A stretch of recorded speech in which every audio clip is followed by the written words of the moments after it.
Harry, can you hear me? Chuck? I can. Can you hear me? Yes. Okay.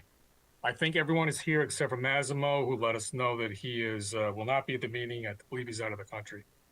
Okay.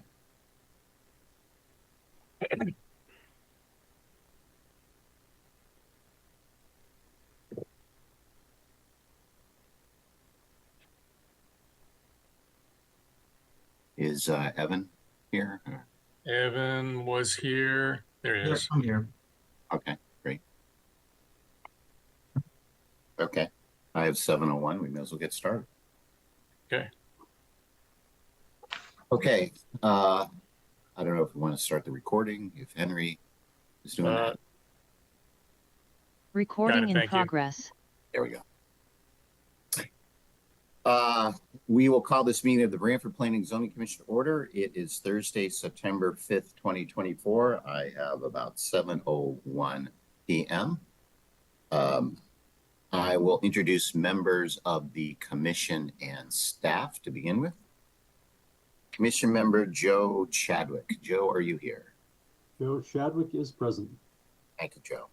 Fred Russo, commission member, are you here? Fred Russo, present. Thank you, Fred. Joe Vayuso. Joe, are you here? Joe Vayuso, present. Thank you, Joe. Marcy Pelusi. Marcy, are you here? Marcy's present. Thank you, Marcy. Sharon Hutner. Sharon, are you here? Sharon Hutner is here. Thank you, Sharon. Our staff this evening is our town planner, Harry Smith. Harry, are you here? I am here. And our assistant planner, Evan Brining. Here. And our clerk recording secretary lurking in the cloud is Michelle Martin. I am Chuck Anders, chair. And at this point, I'll ask our secretary, Fred Russo, to read the notice of public hearing. Legal notice, Town of Branford. The Planning and Zoning Commission of the Town of Branford, Connecticut hereby gives notice of public hearings to be held on Thursday, September 5th, 2024 at 7 p.m. by remote technology to consider the applications listed below. Information regarding how to participate in the public hearings will be provided on the Commission's meetings agenda that will be posted on the town's website at least 24 hours prior to the meeting. Application number 24-7.1, special exception for a two-family dwelling located at 80 East Main Street, LLC, in care of Patricia Robinson, applicant and owner. Application 24-7.2, special exception for automobile leasing located at 4 Leach Lane, LRAC LLC, in care of attorney Bernard Pellegrino, applicant, AJGG Realty LLC, in care of Paul Minicino, owner. An application 24-8.2, special exception for a gasoline filling station and retail store above a 3,000 square foot located at 5 East Industrial Road, A&R LLC, care of Aman Ullah, applicant, Fusco Branford Industrial, care of Louis Arpepi, owner. At said hearings, all persons will have the right to be heard. Copies are on file in the Planning and Zoning Commission's office at the Planning and Zoning Department, 1019 Main Street, Branford, Connecticut, 06405. Written communications may be sent to the above address or to Planning and Zoning at branford-ct.gov. Branford Planning and Zoning Commission, C. Andres, chairperson. Chuck Anderson, thank you, Fred. We'll follow our normal format for public hearings, which is the applicant will go first, make its presentation, including any expert consultants. After the applicant is done, we turn it over to the commission and staff, typically hear a summary of a staff report, open it up for questions and comments by commission members. When we're done with that, then we have the public portion of the public hearing, and I'll be asking Evan to review the process for going through that in a moment. But it will basically state your name and record state your name and address for the record, make your comments. After the public portion is done, we allow the applicant to respond to public comments, and then we turn it back over to the commission and staff. We may or may not close the public hearing. It's certainly not unusual to have a matter extend more than one meeting. With that, I'm going to ask Evan to explain the process for participating as a member of the public or the app. Sure. When prompted, down at the bottom of your screen, there's a raise hand button. You can click this or type into the chat that you'd like to participate. We ask that everyone please state their name at the beginning of their comment or question. If you're dialing in by phone, you can press *9 to raise your hand. And again, we ask that everyone please state their name at the beginning of their comment or question. Chuck Anders, Chair. Thank you, Evan. So with that, we'll proceed with our agenda. Starting with items number 1 and 2. This is Faulkner Island Development LLC. They're the applicants, and Anthony J. LaSala, trustee, is the owner. 1201 West Main Street, special exception coastal site plan for motor vehicle services, and also a special exception for grading. This is a matter that we have opened the public hearing. I think we opened it in July and continued it from the August 7th meeting. So this is continuation. There were a number of questions and issues that have been raised at the initial hearing, and I believe there's a number of public comments. So is the applicant ready to proceed with that? Mr. Bruton, I've made you a co-host. You should be able to unmute yourself at will and share your screen if you like. You're muted right now, so there you go. Now you're all set. Can you hear me? Yeah, Okay. you're a little perfect. soft. Is that better? That's better. Okay. Thanks, Harry. Mr. Chairman, members of the commission, thank you. For the record, my name is Matthew Bruton. I'm a professional engineer in the state of Connecticut from BL Companies. Our headquarters at 355 Research Parkway in Meriden, Connecticut. You've seen my colleague Tim Hool at prior meetings. He's on vacation this week, so I'm stepping in. With me tonight is Michael Kirker, our traffic engineer from BL Companies, and also the applicant as well.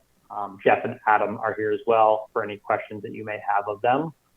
So I'll share my screen and let me know if you guys can see this. I'll just kind of do a quick overview of the plans, as I know we haven't been back here in a bit, and hopefully I'll pass it to my colleague to talk about traffic and then answer any questions you guys may have. So just as a reminder, I have up on the screen here. You guys see are you seeing the aerial? We are. Okay. So just as a reminder, obviously we are a little less than a half an acre parcel in the local business zone designated by the red tag here.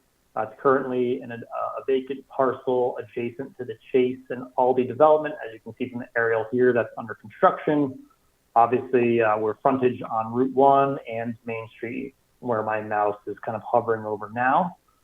I'm going to bring the survey up as just a reminder of the existing conditions. So I'll just highlight briefly.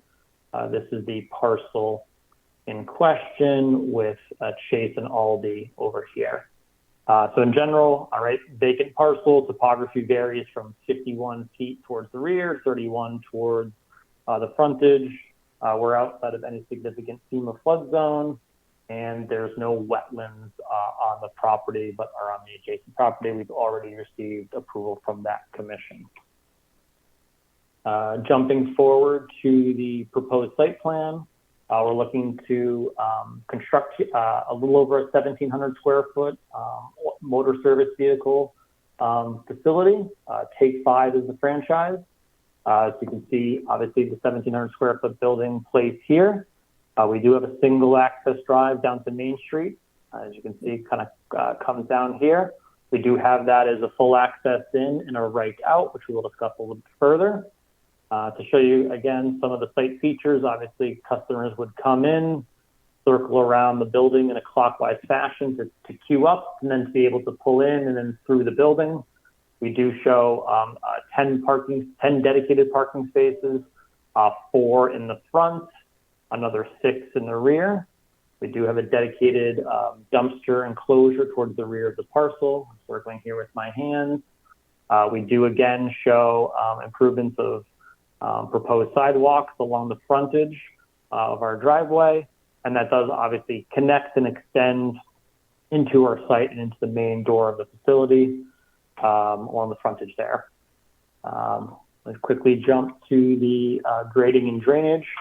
Obviously, the goal for this plan, because there's an increase in impervious area from the existing conditions, is to comply with Connecticut stormwater manuals and erosion control guidelines along with town guidelines. Goal overall is to match drainage patterns, pre versus post flow mitigation, and obviously to improve water quality. How we're doing that is catch basins with deep sumps and hoods, subsurface infiltration systems with isolator rows that do connect and discharge to the municipal system in the right of way, just in the grass area adjacent to Main Street and Route 1. The system is designed for the 2, 10, 25, and 100-year storm events. We have obviously provided a operation and maintenance manual as well for the applicant and owner to follow to make sure the system complies not only after day one of construction, but for the life of the system to make sure it operates as designed as well. Moving forward, obviously all public utilities are available either on site or within the right of way. So that includes water, sewer, gas, electric, and telephone to support the building here. Moving quickly forward to erosion control. Obviously the goal is to provide an erosion control plan for the contractor to install and follow from day one, so that the butters, the town infrastructure, and obviously public streets are all protected during the construction phase. So what we like to say is this is installed and obviously being maintained throughout construction, and the devices should be kept in place until the site is stabilized. So we have the prototypical items that are industry standard for erosion and sedimentation control. So we have things like silt stacks, silt fences, erosion control matting, soil stockpile areas, and construction entrances to be able to do that during construction. That should protect, obviously, the adjacent infrastructure and abutters. And then lastly, before I pass it over to my colleagues to talk about traffic, we do obviously have a pretty robust landscaping plan to obviously comply with town regulations, but also to make the site aesthetically pleasing for employees, visitors, customers. So as you can see here, obviously we have a robust variety of trees and shrubs and grasses, not only along the perimeter of the site, but also within landscaped islands. And obviously we think it's a good inviting plan and will match well with the adjacent developments. So that's kind of a high level recap of the proposed site plan and existing conditions. I'm going to pass it over to my colleague, Mike Kirker, to talk briefly about driveway and traffic conditions for this proposed development. And then we're happy to answer any questions that staff or the commission or the public have. So I will stop sharing now and let my colleague take over.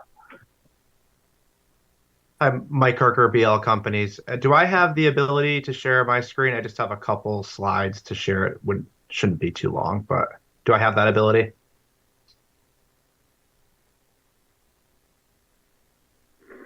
Harry, is that something that Mike can have access to, or Evan? Yeah, you're both, Harry and Evan, you're both muted. Sorry about that. Sorry, I thought I unmuted myself. I apologize. Mike, you have the ability to share your screen. You're a co-host. Perfect. Thank you.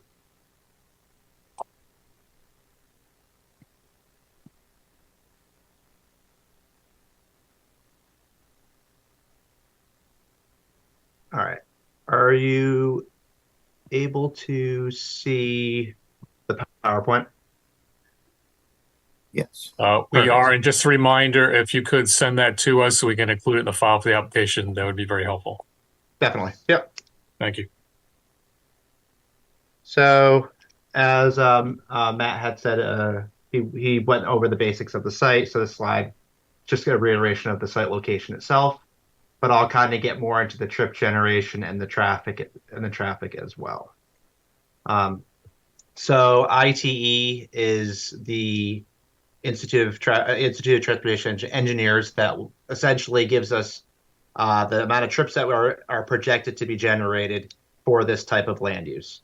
So there are studies that are used to help estimate these numbers based on, in this case, it's based on the square footage. So it's based on every 1,000 square feet. So this would be that 1,735 square feet. And that projection, or ITE, notes that would generate 10 a.m. peak hour trips, 15 p.m. peak hour trips, as well as 122 daily trips. I will note that the client currently has 2 sites that are in operation in West Haven and Stratford. And ITE itself is very conservative when comparing to those other 2 sites.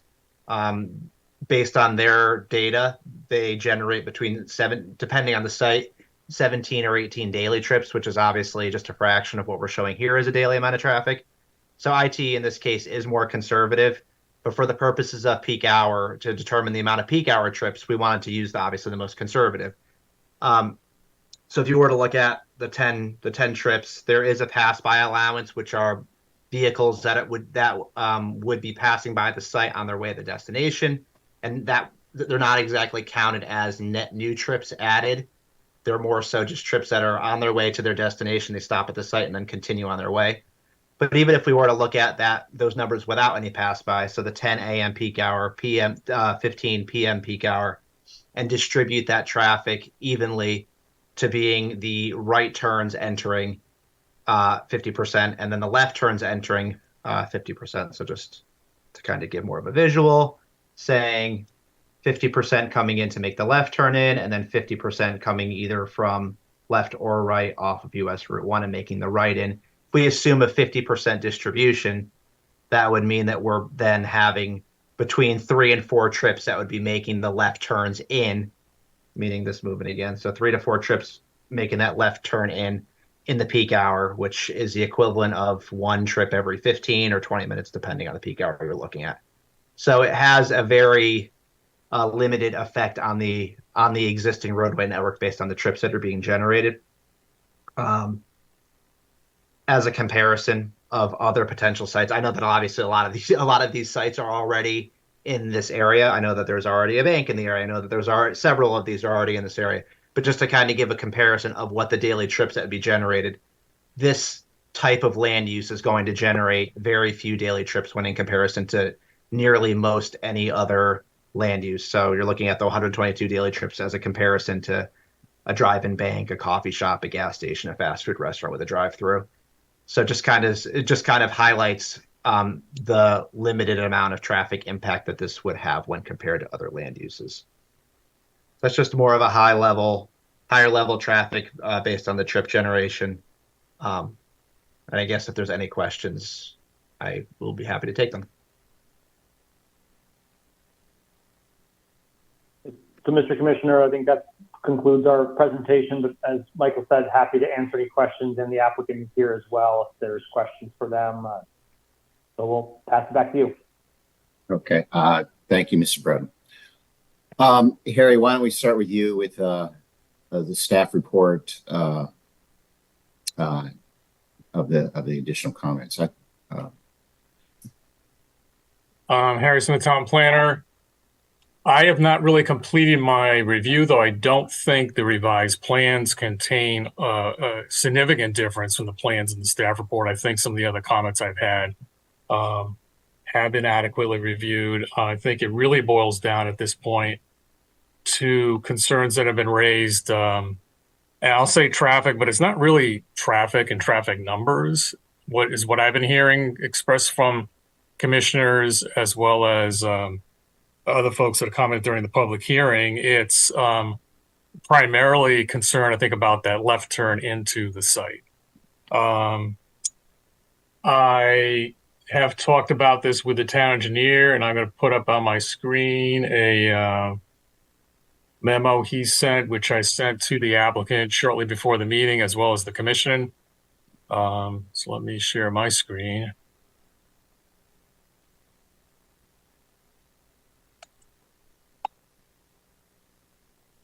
So hopefully you can see this is a memo, actually an email dated today, and it says, I've reviewed the latest plans dated 8/3/2024 for the subject development. Although the applicant's engineer provided a response to my concerns with the proposed entrance, DOT has not provided any approval. They still have reservations in the design. Over recognizing I am not a professional traffic engineer, the commission may want to consider a traffic peer review of the site. All of the comments were addressed by the applicant's engineer. That's a comment from our town engineer.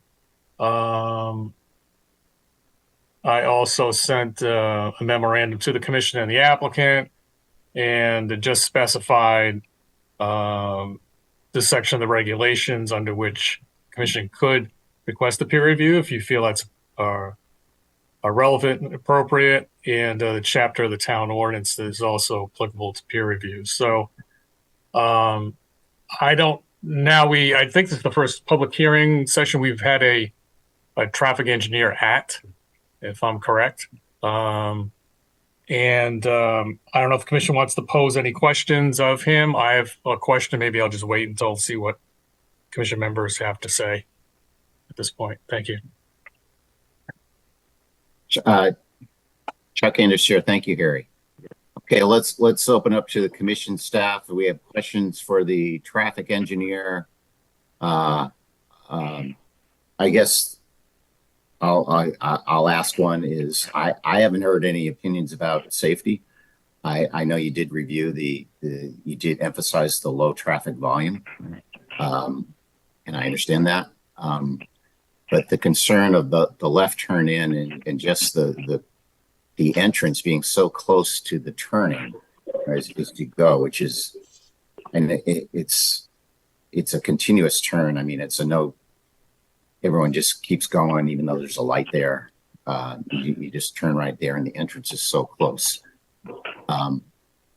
So I mean, I guess that would be a question. Do you have an opinion? Is this a safe for the left turn? Particularly the left turn in is a very safe one, but even right turns, you know, the exit, I guess it's a right turn only, but for the traffic that's going, I guess, eastbound and turning right in, and the intersection is right there. Do you have an opinion as whether this is safe? So, Mr. Chairman, this is Matt for BL for the record. Let me just jump in and say this, and then Mike can add that to the nittier grittier technical aspect of that. So just so everyone's aware, obviously this driveway connection, I think hopefully you guys are seeing my screen again. This driveway connection to Main Street is obviously a state route. So that requires, once we have approval from your commission on the planning and zoning side, for us to acquire an encroachment permit from the DOT. So this is a DOT road. They have done their review of this driveway in this orientation, and the comments we've had to date from them were in regards to the geometry, but also the placement of the driveway. Obviously, this is a very kind of unique lot in terms of its placement on the kind of curvature of Main Street and West Main. The only concern that DOT has to date was the getting us concurrence from the neighbor to the left-hand side of the screen here, so to the east, about the driveway within front of their frontage, and also the ability for us to potentially share driveways interconnectivity with that abutter. We have spoken with that abutting property, and just to give you context, that size, our parcel obviously here is highlighted in gray. The abutter is number 3 here, the additional half an acre. We have coordinated with that abutter about the placement of our driveway to the satisfaction of the DOT, and we've also negotiated in the future, if there's ever development on that parcel, that we have left room for a potential interconnection. So Harry's concerns and the town engineer's concerns of a potential peer reviewer, I'll say that that's built into this process, because really that's the jurisdiction of the DOT. If they come down and say, hey, this isn't safe, or this is concerning, or they want some modification to what we're proposing to you now, it is completely within their jurisdiction to do so. And even after construction, if this is built how we show here and how we think it functions, and it doesn't function that way, and they want us to request changes, that is completely within their power to make modifications. So I'd say from the applicant standpoint, from my standpoint, I don't think a peer reviewer is necessary because this is kind of out of the town's jurisdictions in the DOT's hands, and all the indications from DOT far is that they're going to approve this as is. But again, they will not do that until we have local approval. But I'll pass it to Mike to add any other additional details or flavors to the actual movement in cars to what you spoke to and asked, Mr. Chairman. Yeah, so Mike Kirker again from BL. So while this typically a full traffic study is done for anything that's generating the 100 or more trips. So we actually had a site nearby, I guess I would say. We had a site nearby that we looked at that already had a model set up based on existing volumes. And it shows that it operates at a level of service B, which is more than acceptable, and that there would be enough gaps to make the turns into the site. Like Matt had said, as long as since the design is meeting the DOT's process for minimum distance from the intersection, that would all be reviewed in the encroachment permit process. But in terms of the gaps itself to make a turn into the site, there are the gaps to be able to make that turn into the site. And the sight lines, we've already talked as well about ensuring that the sight lines, in all cases, I know at one point there were potential trees along curb lines. I know we talked about removing those to make sure that sight lines are met in all directions, so there is the visibility regardless of the movement, regardless of the opposing movement off of Route 1. Thank you, Mr. Kirker. So do you have an opinion as to whether this is a safe design? Safe is a very arbitrary term, just because we haven't done a crash history of this location, and in terms of it, as long as if it's meeting the DOT's requirements, that's what would come up during the DOT process. Safe is, unfortunately, and like Matt said, maybe it's something that this is worth reassessing once it's in construction. But in terms of it being safe operation, I guess it's like an almost arbitrary enough that I can't say, just because it's very subjective. There are the gaps to be able to make the turns. That's the traffic component, that there are the gaps to make the turns. There are the sight lines to be able to make the turns, to make the turns as well, to be able to see in all directions. But it sounds like, Chuck in a share, but it sounds like you're not willing to put your reputation on the line and say, yes, you believe it's safe. I mean, I don't know. Did I mishear you? Well, Mr. Commission, what Michael's saying is there's no checklist that says safe. There's checklists for gaps, there's checklists for sight lines, there's checklists for volumes, there's distance to intersections. We are checking all those components. There's no safe check box in terms of an encroachment permit. So we're going by all the DOT standards for a driveway in terms of what would function operationally. We're checking those boxes. There's no safe box, but all the components of what we think for a fully operational driveway for a business of this size are there. Okay, Chuck in a share. So you never opine. That's what it sounds like. You just opine whether it meets standards, never whether it's safe or unsafe. I mean, Right. The standards are set in place to make sure that they're as safe as they can be. Will there be accidents here? We could never say no. People crash all the time for a variety of reasons, but for this business with this driveway, with this orientation, there's standards that we need to hit. We've hit those standards, and DOT will be the arbitrator and enforcer to make sure that what we propose is working and functioning. Will the DOT require crash history? Yes. They will? Okay. It sounds like that's a bit of information that might be helpful in evaluating it that hasn't been done. I understand what you're saying, that DOT makes the decision, but okay. Okay. Other questions, comments from commission members? I've got one. Joe Chadwick speaking. Has any effort been made to try to consolidate the entrance and use the Aldi entrance? we have sort of a priority in town where we have commercial units, commercial properties adjoining each other to minimize the number of curb cuts.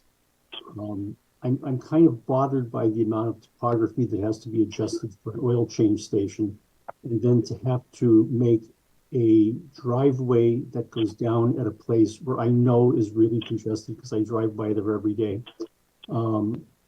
Has any attempt been made to at least mitigate the further congestion of that site by having someone enter through the Aldi's parking lot and sort of come in through the back? Yeah, Commissioner Chadwick, Matt Bruton again for the record, is an excellent question, and it was very much considered. And I'll have a unfortunate answer for you. But here is the Google Street View. Obviously, our site is to the left. The existing Chase facility, as you can see here on the right, where my mouse is, it really precludes the interconnection between this is really. It's not feasible because of the grade change between the two sites. You have to significantly cut or blast or do something to make this work. So it's just between the grade changes between the sites really don't work for an intersection. It's too steep. It was considered. It was obviously would be ideal to get access to the light here. I think that would benefit the businesses. Unfortunately, it's not possible, but I will say that we did look at it. It was considered as part of the project. It's not possible, or it's not inexpensive? It's not possible. I mean, you can see that drop is upwards of 10 to 15, 20 feet, depending on where the driveway would be placed. So it's not really a feasible solution between the businesses. But we have, obviously, as I mentioned before, put in place, had the discussions with the adjacent neighbor for a shared connection there where the topography is more conducive to a connection, and they've agreed to that if that site were ever to be developed, which I think is a good attempt to minimize curb cuts, obviously in a busy area of your town.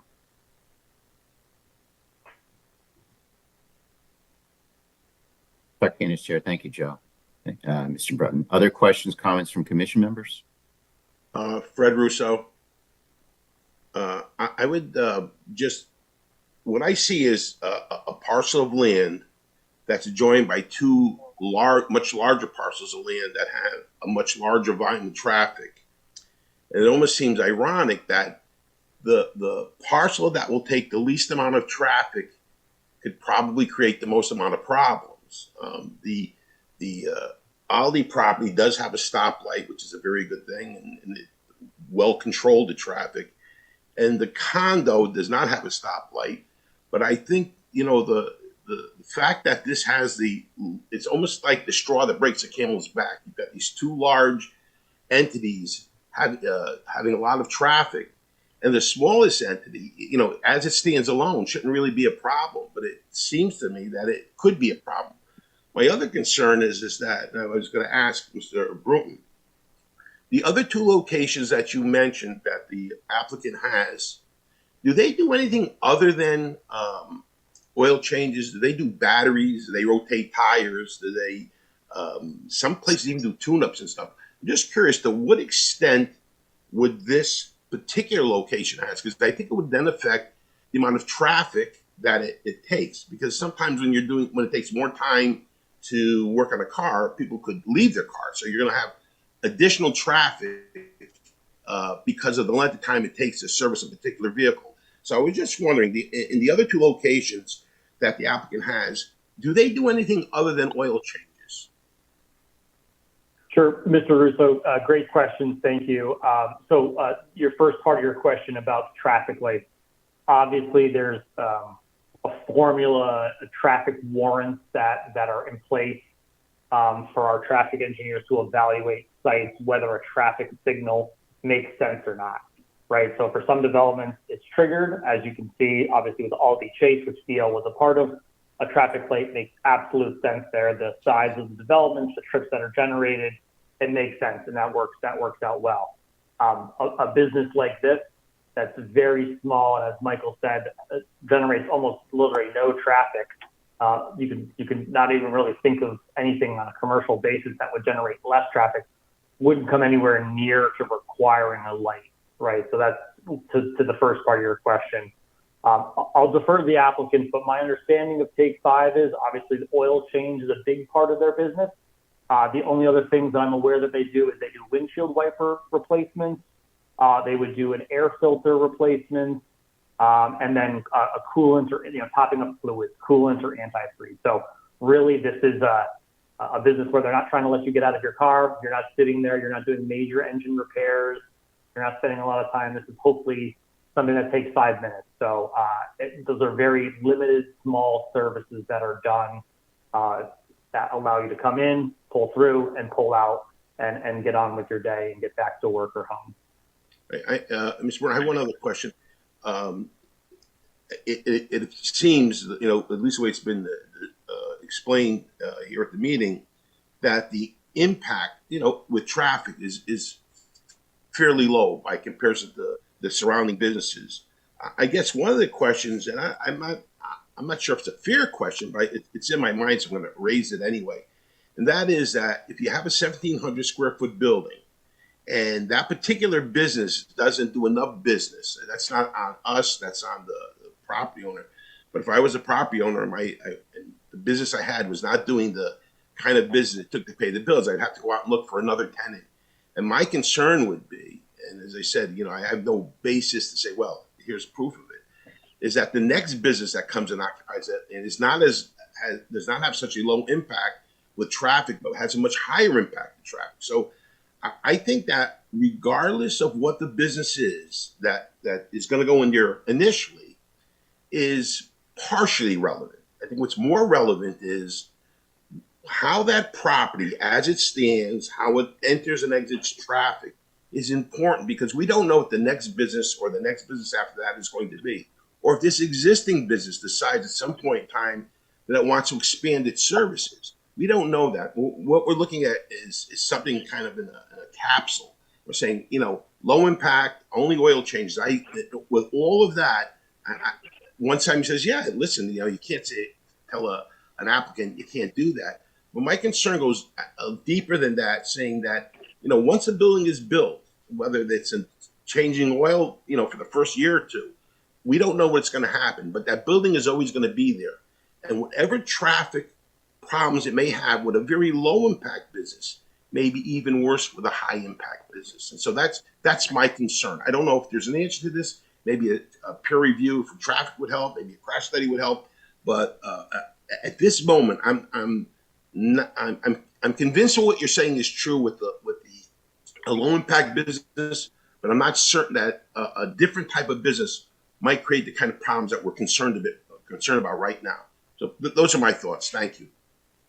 Yeah, Commissioner Russo, no, I completely understand your concern. It's a great question.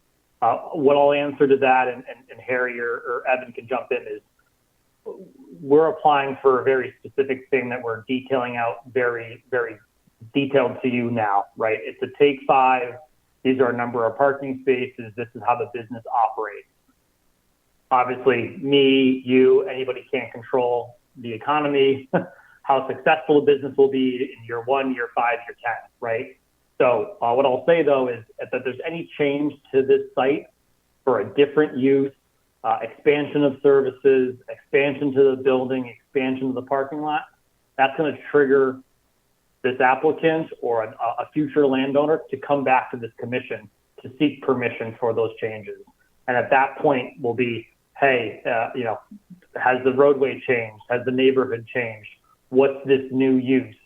So I think that's something that you can take comfort in, is what we're proposing is what's only allowed here. If there were changes, it's going to trigger a new application that would have to come back through town staff and back to this commission. Thank you. You're welcome. Harry Smith, town planner. I mean, that's true to an extent. There is the possibility of a use coming in basically in the same category this is. And again, just to go back to some of the arguments that were made before,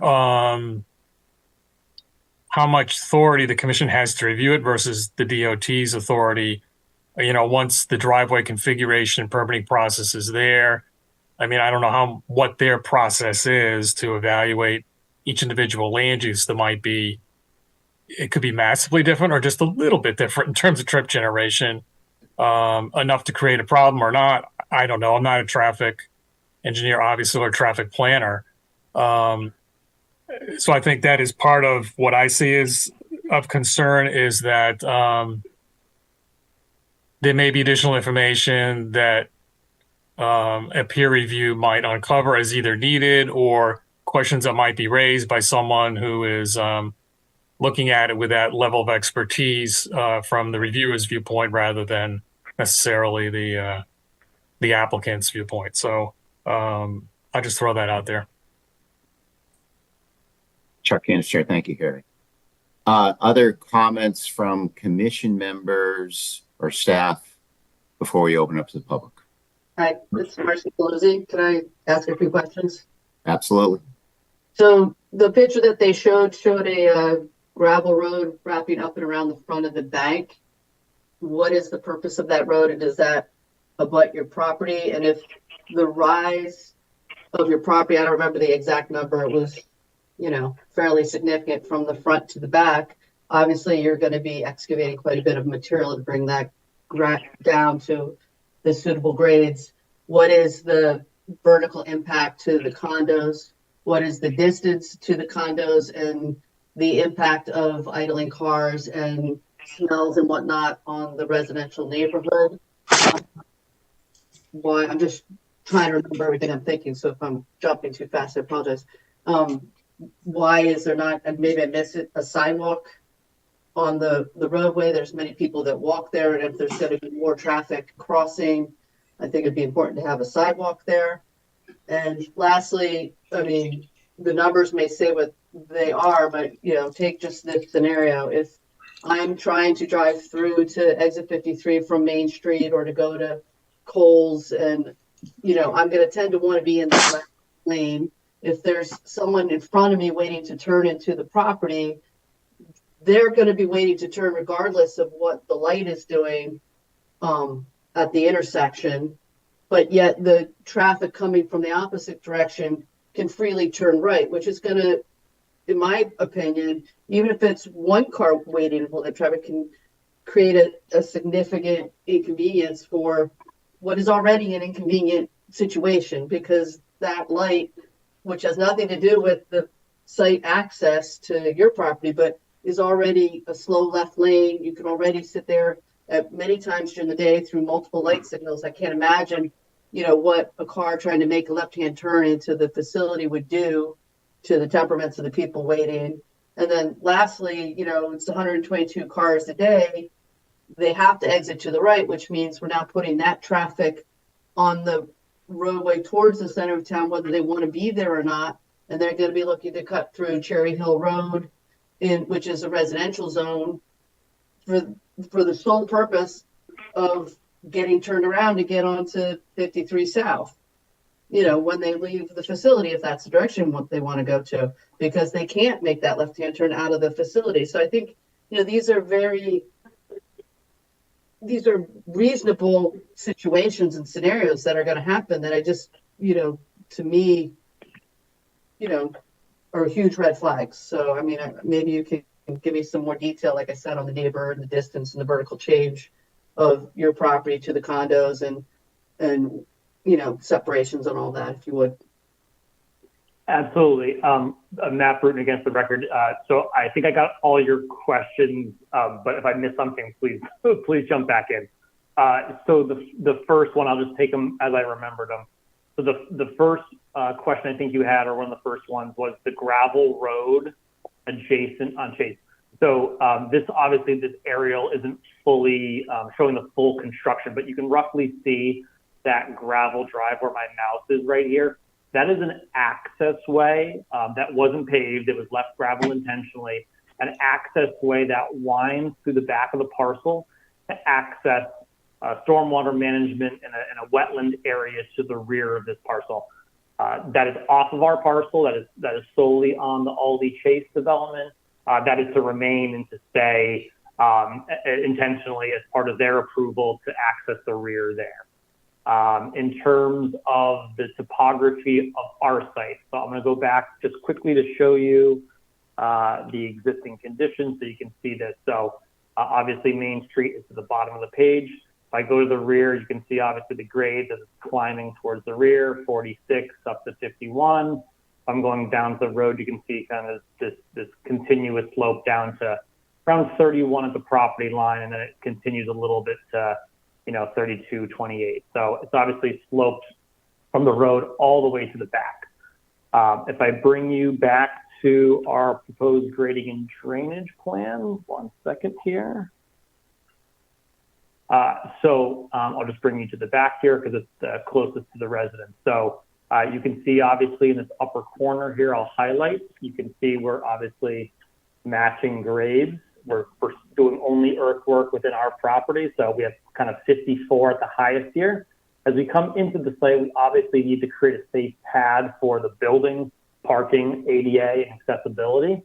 So as we come down, we do introduce retaining walls to create the earthwork to create this pad site. So this is going to be higher and the pad will be much lower. So not only will the residents be buffered from this development by distance, horizontal distance, but they'll have vertical separation for not only the trees and the landscape buffer that we're providing, but we're also going to be down in a hole and as we kind of match the grade. So in general, obviously the finished floor of this building is 37 and you can see the highest point is 54. So there's a pretty good difference vertically and we're lower, not being propped up or presented in any way. If I go to your GIS map, just so you can see more clearly, obviously our parcel here is shown as the highlighted gray rectangle. You can see there's actually 2 more parcels in between our parcel and the residential development on Rockledge here. So, we're 100+ feet at the nearest point to our property. And obviously the building is situated more kind of in where this number 2 is. So, we're 100+ feet away from the residential development. And also there's another parcel in between us, right? So there's a wooded area here that isn't being developed. It's not our property. In terms of access, I did mention up front that I think as part of staff comments, sidewalk is important. So we do show sidewalk along the frontage here, highlighting in yellow, that connects to the existing sidewalk system for walkability. That sidewalk also does come up the site, and I'll continue over here to our front door. So even though this is not a business that is centered on, bike traffic or walkable traffic, obviously this is a motor vehicle use, we have provided access for people to visit the site via foot or by bike, or employees to do the same, and it is connected to the, obviously the existing sidewalk network. I'll say this else, obviously this is zoned local business. So although it's maybe not what people envisioned, the town zoning map does call for this to be a local business zone where uses like this can be involved. It's not zoned residential, it's not zoned open space. So to me, in my opinion, the size of this lot, you can't really find a better use for this property. Anything else would be way more intense, way more traffic, not a great neighbor. This is a small lot that's been designated for commercial. We're finding, honestly, one of the smallest possible commercial uses here that is generating a very small amount of traffic. So, I just throw that out there for the commission to consider. It's zoned for commercial business. We're trying to put in a very small business with no traffic that conforms with your zoning regulations. I don't know if Mike wants to add anything or if I missed anything, So how high are those walls and how much lower is the site than the Aldi's access road? I assume that access road abuts your property. Maybe I'm incorrect about that. Yeah, so let me go back real quick. So the retaining walls, Obviously, if you're familiar with your zoning regulations, you guys have restrictions on the height of your retaining walls. So we actually have it's really a two-staged retaining wall, and I'll just maybe highlight that just a little bit more clearly for you here. So we do show a retaining wall here. It steps down, and then there's another retaining wall here because you guys have a max height retaining wall. So these retaining walls are in this corner 3 feet, no more than 4 feet. So they're small, but they're staggered to get down to the site. We're at elevation 37.25. I don't know Aldi Chase off the top of my head, but it's, as you can see, let me see if I can bring this photo over. Yeah, because it seems like you should be able to. It's significantly less. And that's a connection around to the front. Yeah, so you can see here let that load. Yeah. This is significantly lower. You can see light poles. You can see even the height of this building. You can see stop signs here. We are 10, 15. Service road is abutting your property. I mean, couldn't you develop an access agreement using that service road? Because the grades are already coming right down to the property. Yeah, this access road is not designed for commercial public traffic. It doesn't it falls within setbacks. It's gravel. It was intended for this development for maintenance access to the rear of the parcel. It's not acceptable in terms of a commercial public driveway, and the topography, as you can see, is very, very steep. Well, it mimics. Yeah, Harrison, town planner. Yeah, I'm not sure it could not be converted. Could it be improved, and I'm looking at it sort of turning the curve there at some point around there. I think you're talking about the property line and the right-of-way line for your property is about somewhere in there. And I think the grade separation seems to increase as you're going further away from Route 1.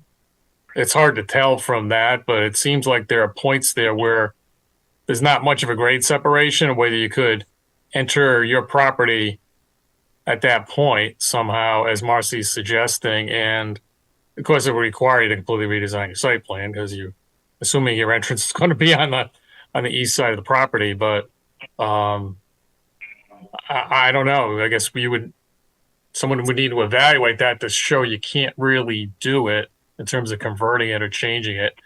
And you can see down in that corner, you go further down, not there, but closer to Route 1.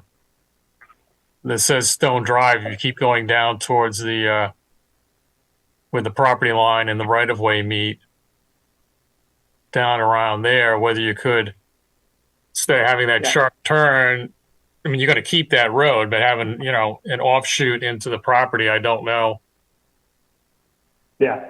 Given the fact you're crumbing, clearing, and regrading everything, whether it's impossible to work it, I don't know. But right. I'll just point this out, guys. The site here, right outside the building, is 37. You can see we have a retaining wall here, 36, 35, 34. We're dropping 7 feet right now. So it's not a viable connection. And then all along this side, this boundary to Chase and Aldi, everything in red here is also a retaining wall. It does not work.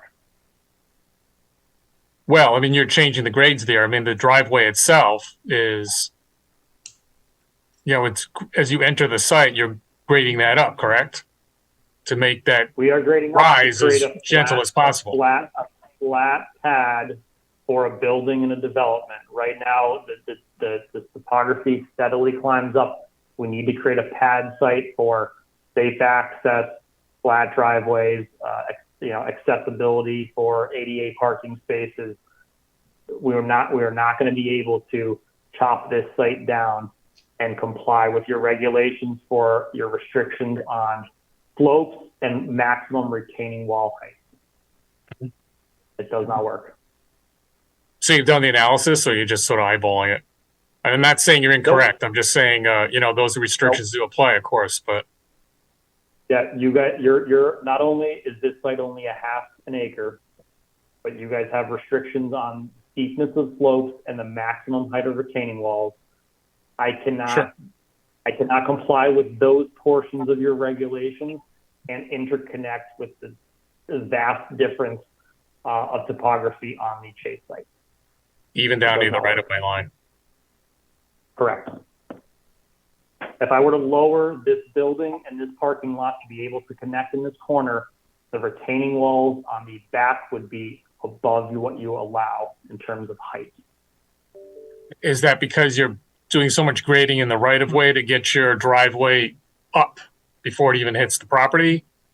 So that's how you're making it work? I'd have to. Because it looks like that's what's going on.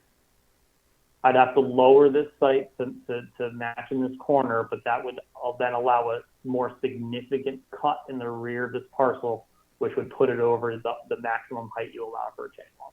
Yeah, I'm just looking at how it works now because you're bringing the drive in basically at an elevation to make it as gentle. You can see the grading lines are extending into the right of way. Are they not? Yep. Yeah. They are. Yep. This is So the property line here. Yep. Yeah, you've got a fair amount of fill there, right? Is that a 5 foot, 10 foot? Yeah, so 32 to 36 here. Yeah. So where that driveway is, you're bringing the grade of that up from current conditions fairly significant, right? Significantly. So it is, let me see here. So look, this is the light gray here is elevation 33. You can see we have 33 here.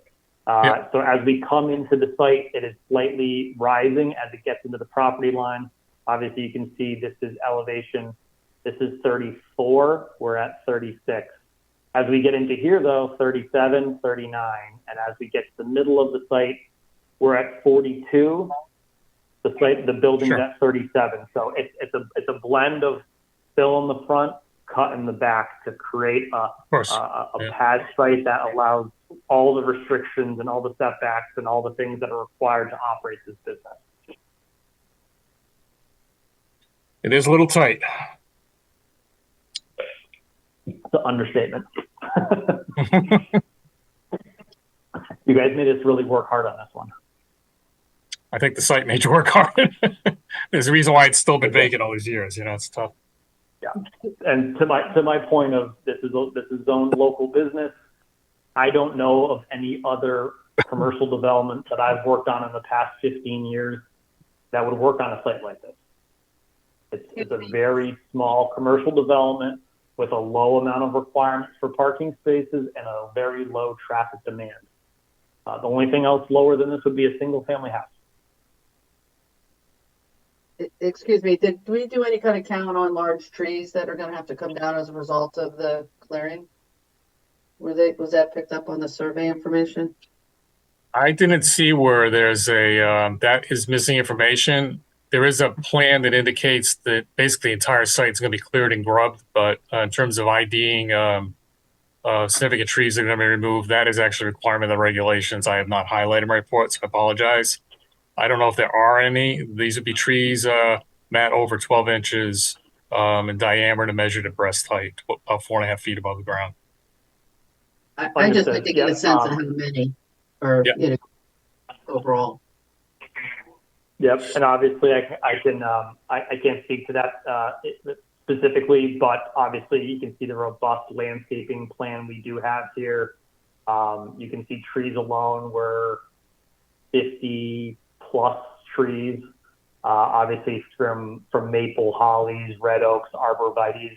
So we are replacing what's cut down with a significant amount of trees, especially around the perimeter of the site and along the frontage. But if we have to identify significant trees, obviously anything on the perimeter that we could save, we would. But in reality, I think they'd have to come down, and we obviously are proposing a robust planting to comply with the regulations.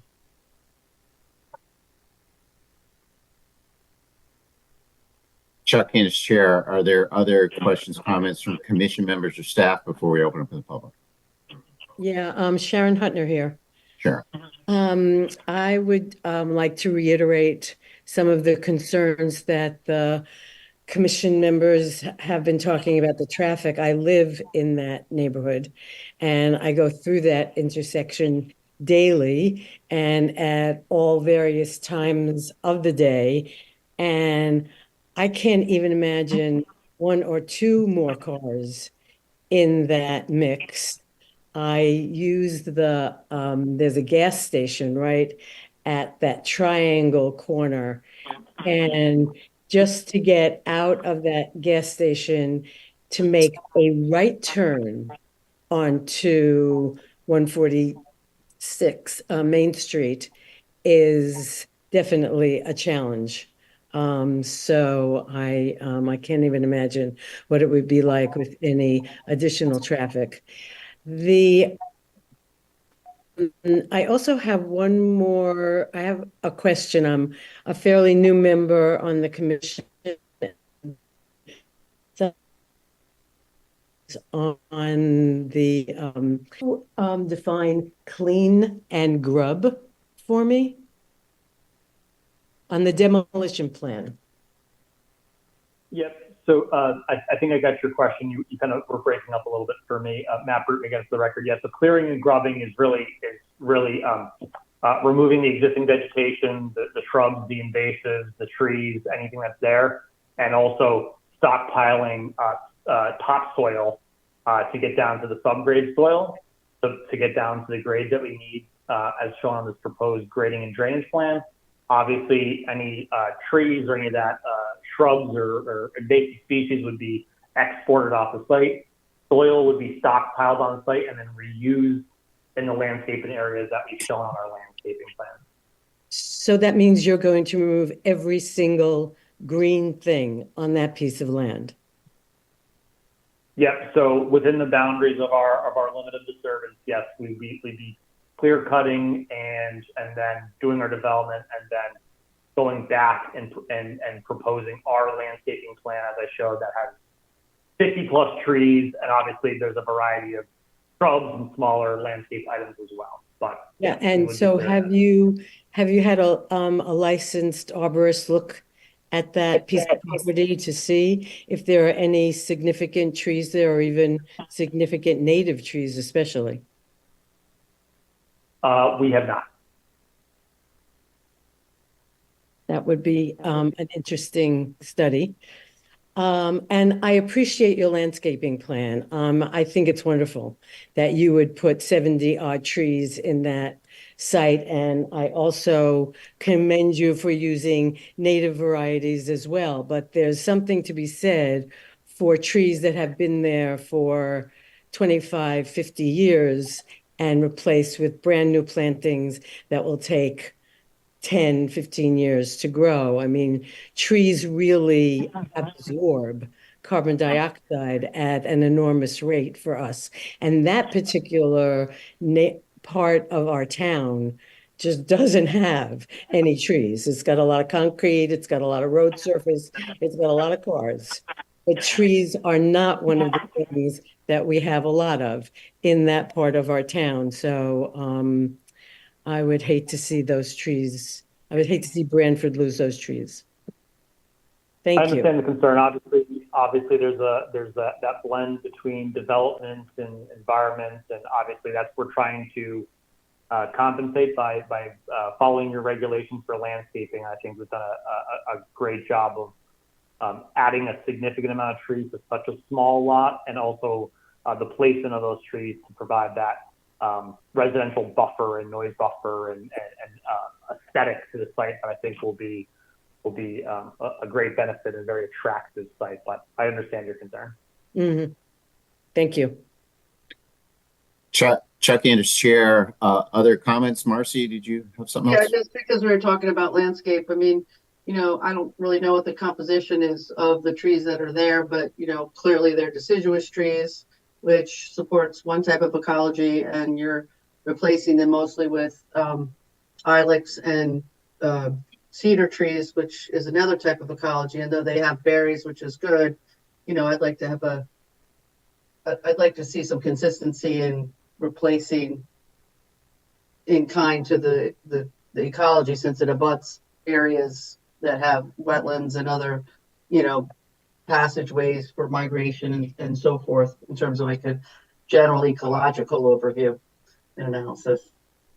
So, I mean, so I guess, so that's my issue with the replacement. It's great that you're replacing, but you're replacing with a different type of ecology of plant nomenclature.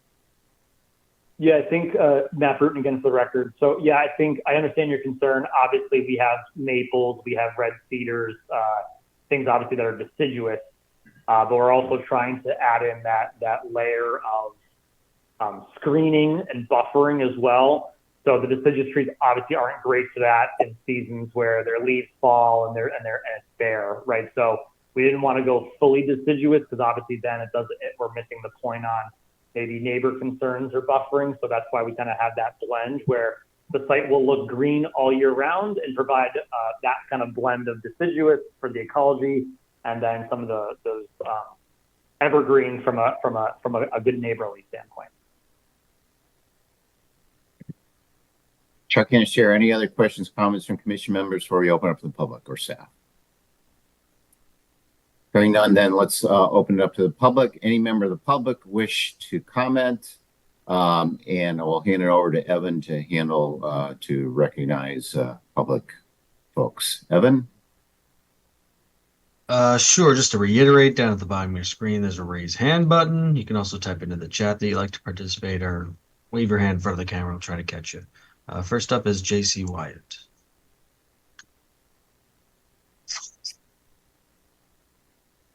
Okay, so you can hear me, right? Unmute? Yep. Okay, hi everybody. It's getting darker. I think the lighting's getting bad, but I just wanted to voice my opinion on this project. I am a resident in Branford. My name is JC Wyatt, and I feel like this is definitely a no for me. I hope this commission really, really looks at this really more deeper. I think we're getting sold a can of beans on what's going to be built there to a point of the landscaping idea of taking those trees and we'll just demolish it, put a brand new parking lot in and let's make it work. I think that's the wrong idea. I do think there's other options. I mean, if you're trying to sell us a plan that this is the only business, only where it can go, this is the only way this road can go, which I think that road will be a nightmare into. I don't even know how you can even expect one car to turn left out to that area. So everything is going to end up getting to the center of town, or like someone said, to Cherry Hill Road. So I think your traffic is going to be false to what you're trying to tell us. You can't even take a right up that property and keep going before something can even get tangled in that area. I get you understand what you're trying to do from your drawings. Your drawings, you know, they look good on paper sometimes, but they don't look good in reality. And I am absolutely think this is a wrong business to be putting there. If you really want to make it work, you might have to open up your pockets, get the developer to spend more money. They need to connect the road, or these properties have to either one day turn over to Rockledge to become maybe a housing that makes it easier, that's all connected, or it does have to connect to the back or the other way of the all-day disaster that was built here. It shouldn't bring one more road into North Main Street or Main Street there. I'm sorry, Main Street. I think, boy, I'm glad it came tonight for some other reason, but I just want to say I hope this commission really looks at it. I think you're all talking, you're hearing each other. I don't think I'm hearing an answer other than this is what we want to build. This is what we're going to do. And I don't think that's right for Branford. I'm a resident, again, as I said, I would never use this business because I think it's like number 43 auto service place in the town of Branford. I didn't know where the capital of that, but I think it's a terrible idea. I understand the owners should turn or find a way to sell the property to Aldi to make an idea of how to build something connecting their property one day, or it turns over back to residential to Rockledge somehow, if that makes more sense down the road of how we fix this, that the trees can remain more there. The right business is not to be located there. It's maybe not supposed to be a business. It needs to be changed back to residential. And I am also concerned on the point that, what was I going to ask you here? We're dealing with walkways and hills, and I know I've heard a million times, what is that? I guess my question, why are we worried about the sidewalks when the cars are almost going to be impossible to get in and out of that area? And that would be one of my questions that are there. And if there is other locations that you guys, I think I heard about, or the developer might be using or utilizing in Branford, I'm pretty sure there's another location that isn't this on the top of a rock hill that makes sense for a car service. And so the other part is, like I said, which is a big one. They're talking about safety, and no one wants to say about safety. So I'm going to go on the record and say it is no way to come in and out of that property to be safe. And that's going to be my final comment. Hopefully I can get an answer to my question. Chuck Interstare. Thank you, Ms. Wire. Evan, who's next? Next up is Michael Conti.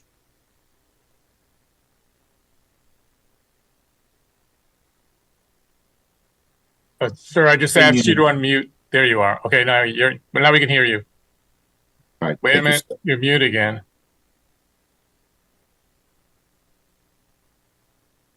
Harry. Okay. Okay.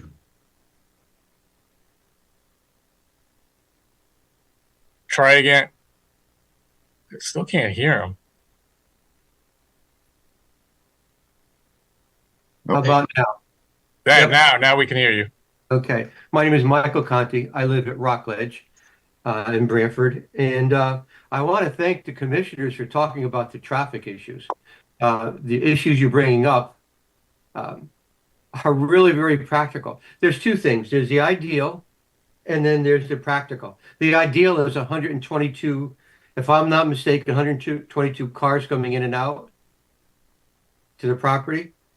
However, no one's mentioned the number of cars that come up by Aldi's taking the right going to the center of Branford. Now, there's a right turn on red. The ideal is everyone pays attention to it. The practical is that traffic never stops. Never stops. Now, you're going to have a business that people coming in from the Aldi's coming into the right shouldn't be an issue. But people coming from the center of town taking a left, have you ever seen that intersection with the traffic, with Honey Spot, with the gas station, with Aldi's, with people not paying attention to the signs? And you're going to ask people to always take a right to go to the center of town. The ideal is they'll do it. The practical part of it is it won't. So I've heard 122 cars, but I haven't heard about the hundreds that come up from exit 53 going to the center of town. Also, no one's ever talked about the bus stops there.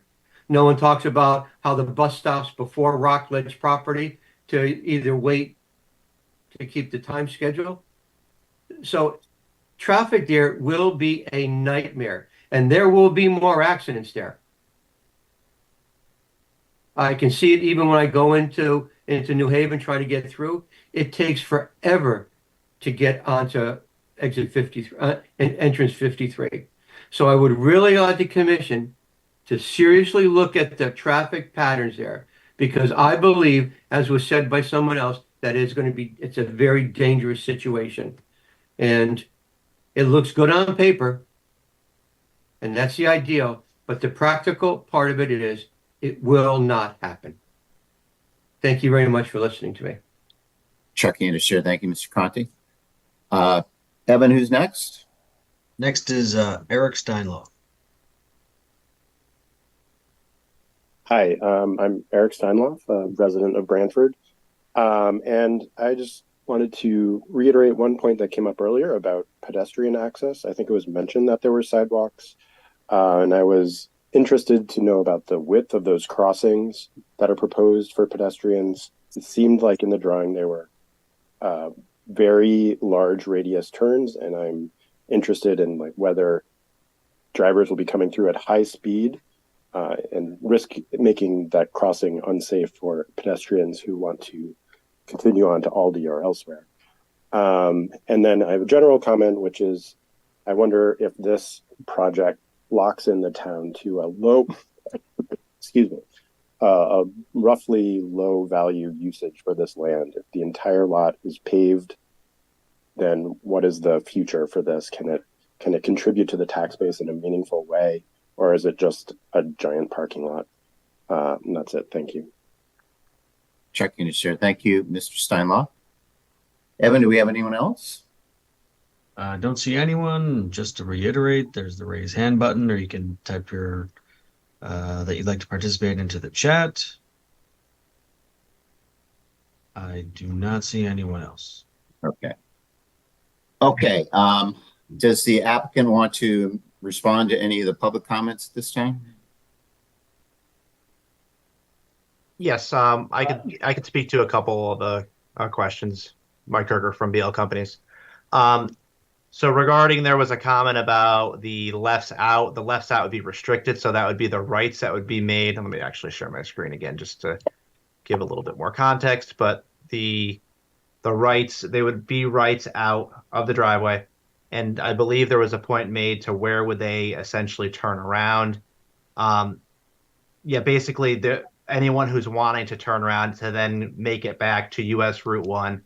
I know that Cherry Hill, I believe, both Cherry Hill Road and Cedar Street are zoned residential, but they also have zoning for local business as well. That does make sense, though, for the turnarounds. Those are the direct access back to Route 1, and they have the signalized intersection to be able to make that turn.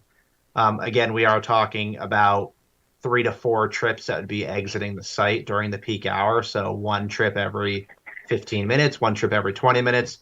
And the onus would be, I know that there have been a couple questions on safety, and the onus would be on the driver exiting the site to ensure that there is the gap to exit the site. That's I guess the key point here. And I know that there was also mention of the 122 daily trips. Again, that was an ITE number based on their previous studies of similar land uses. Again, I just would reiterate that the other sites that are in operation, also with access to US Route 1, I believe that both sites generate those 17 to 18 trips per day, or 17 to 18 vehicles per day.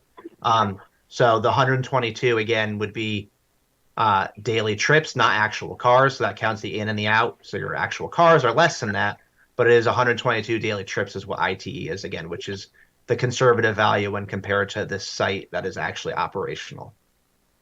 I think that's all I wanted to add, I think, for now.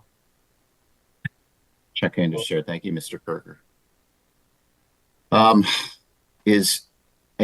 Mr. Breton, before I asked if you had additional comments, it looks like, Evan, is that a member, Mr. Kimberly?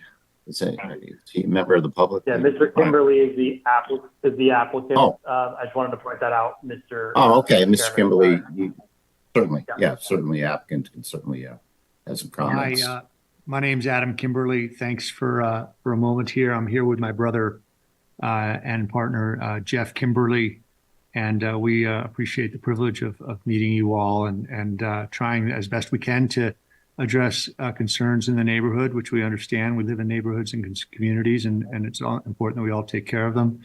But I want to express a little bit about the nature of what we're building here and address a little bit about our interest in the stability of what we intend to do, if we're permitted here as a member of the community. So thanks for just a moment. I don't know if you all are familiar with the Take 5 brand, but it is a very stable and successful brand that started and originated out of the southeast portion of the country and migrated across the south central and southwest parts of the country, and then up into the middle portions of the country and northern portions of the country. New England is actually the last area that of the country that the Take 5 has begun to really take an interest, but it's got over 900 shops with extraordinarily high success rates and stability in the communities. We, Jeff and I, are the first to bring the Take 5 brand to New England. Our first shop is in West Haven, and then our second shop in Stratford, and we've got others in plans in Eastern Connecticut and Central Connecticut as well. Just a note about our family. We've been very stable members as the Kimberly family in Southern Connecticut, New Haven area in particular, since the late 1600s. And so I think we understand the nature of caring about community and stewarding it well. It's a family business. We approach this not as a entirely large corporate or commercial interest, but as a family business with my brother Jeff and I running the entire show. And maybe a little bit about the nature of what we're doing and how it can be additive to the community.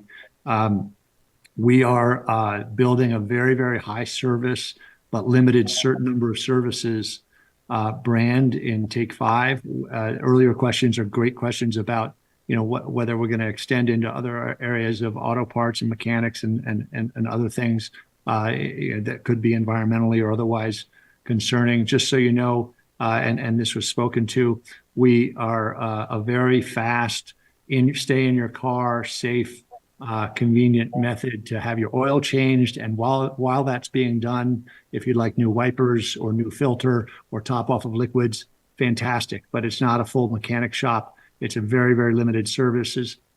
We've got, an average of, 7 to 9 minutes in and out of shops elsewhere. And that's across the whole nation, how this brand tends to operate. So it's not looking to become more than it is. I want you to know, but it is very, very stable, as the other 900 shops would attest.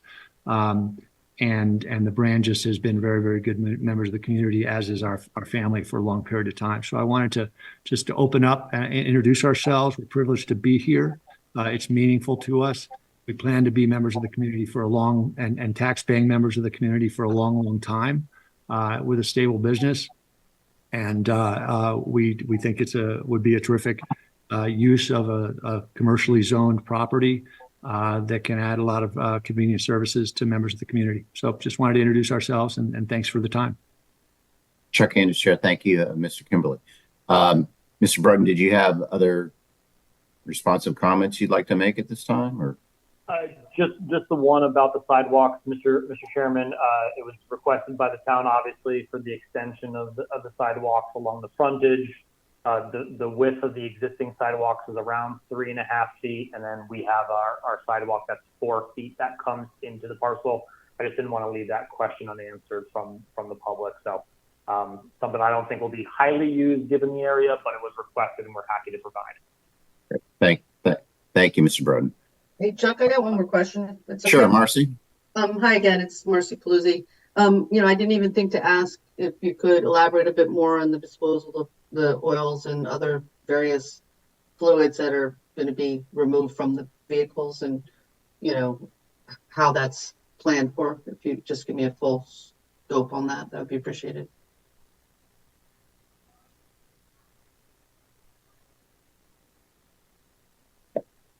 Jeff, you may have to help me out in terms of the operations inside the business, but in terms of Ms. Paluzzi, the actual utilities, we do, obviously per regulations, we do show a sanitary connection with a 1,000-gallon oil water separator as part of the site utility plans to make sure that no oil does migrate into the town public system.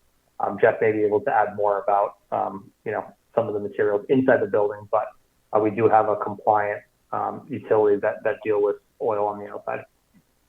Can you guys hear me? Yes. Okay. Yes, we can. Yes. So we are, it's a closed system. We don't have a basement. We don't have lifts. It's actually very environmentally friendly. Oil is taken and it's put in a used oil tank, which is picked up, weekly. Some shops are actually heated with the used oil, but we would heat this building with natural gas.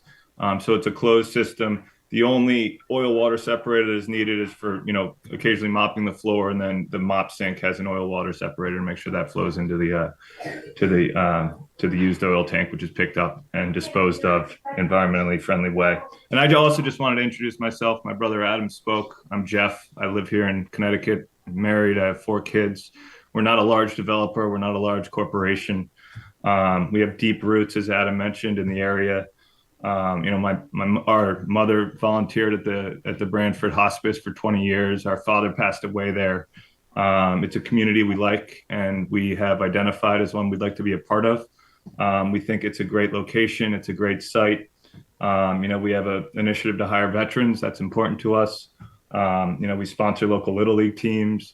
we raise money for children's hospitals. Take 5 helps us with that. So, we're not just a large corporation. We're a small family-run business developing local franchises in the state of Connecticut, which is important to us.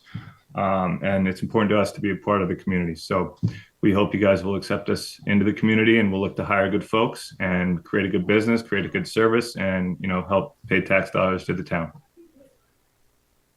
Chuck Anderson, thank you.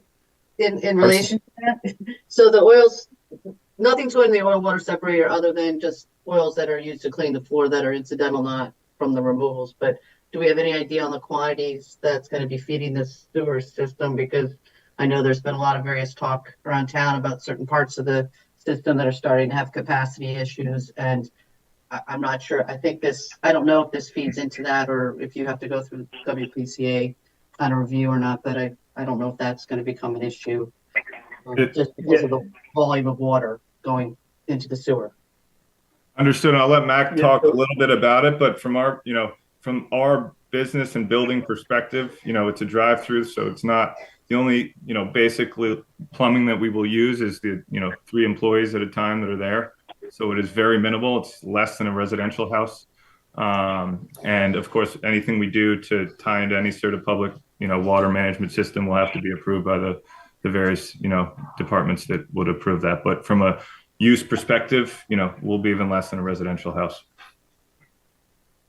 Yeah, Ms. Paluzzi, just to build on what Jeff said, we responded to staff comments that a facility like this would discharge about 100 gallons per day into the sanitary system. Obviously, that's very, very low. A 3-bedroom house would do 3 or 4 times higher than that. We have started conversations with WPCA. They obviously want us to apply as part of an approval with this board. But yeah, very, very minimal impact. And as you mentioned, none of the oil from the actual service of the vehicles is going into the sanitary. It's just incidental. That's why there's like the trap there, just to make sure that doesn't mitigate down into your public system. Chuck Anderson, Chair. Thank you. Okay. I think at this point we need to decide. JC, I see you raise your hand again. We have closed the public portion. I'll give you 15 seconds.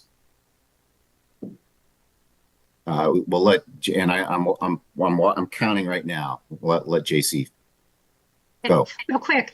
Thank you, Jeff and Adam, and what you're saying as your a personal point. I actually first job was at Connecticut Hospice when I was a child. And listen, Branford wants a Home Goods. Branford wants a Trader Joe's. Branford wants to put an auto mall and put the stuff all in one area. I understand you want to come to the town and do it, and it's great that you're not a corporate and you want to do it family, but listen to the people of Branford. We want you to put this in the right location and do it right. Okay, thank you, JC. Okay, okay, commission members, I think what we need to decide is whether we're going to close the hearing or keep it open.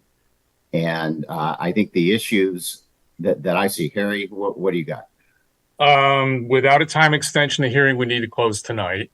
Right. I did look, we've used, or the applicants used and given us some of the 65 days that can be used to extend the time period of the public hearing to get us here. So already 14 days of that have been used. So there's 51 days left, which could theoretically take us through to October 26th. And maybe whether the commission's going to require a peer review is part of the discussion too, possibly. Because at this point, other than that, I don't know what else, or maybe there's additional information you would want apart from that. I don't know. Right. The 2 issues that I heard were number 1, a peer review, additional time to do that. And again, we would need the applicant to have to consent to that.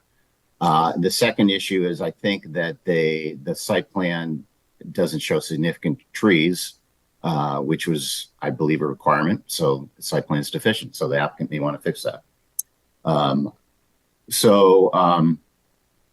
That would be it. And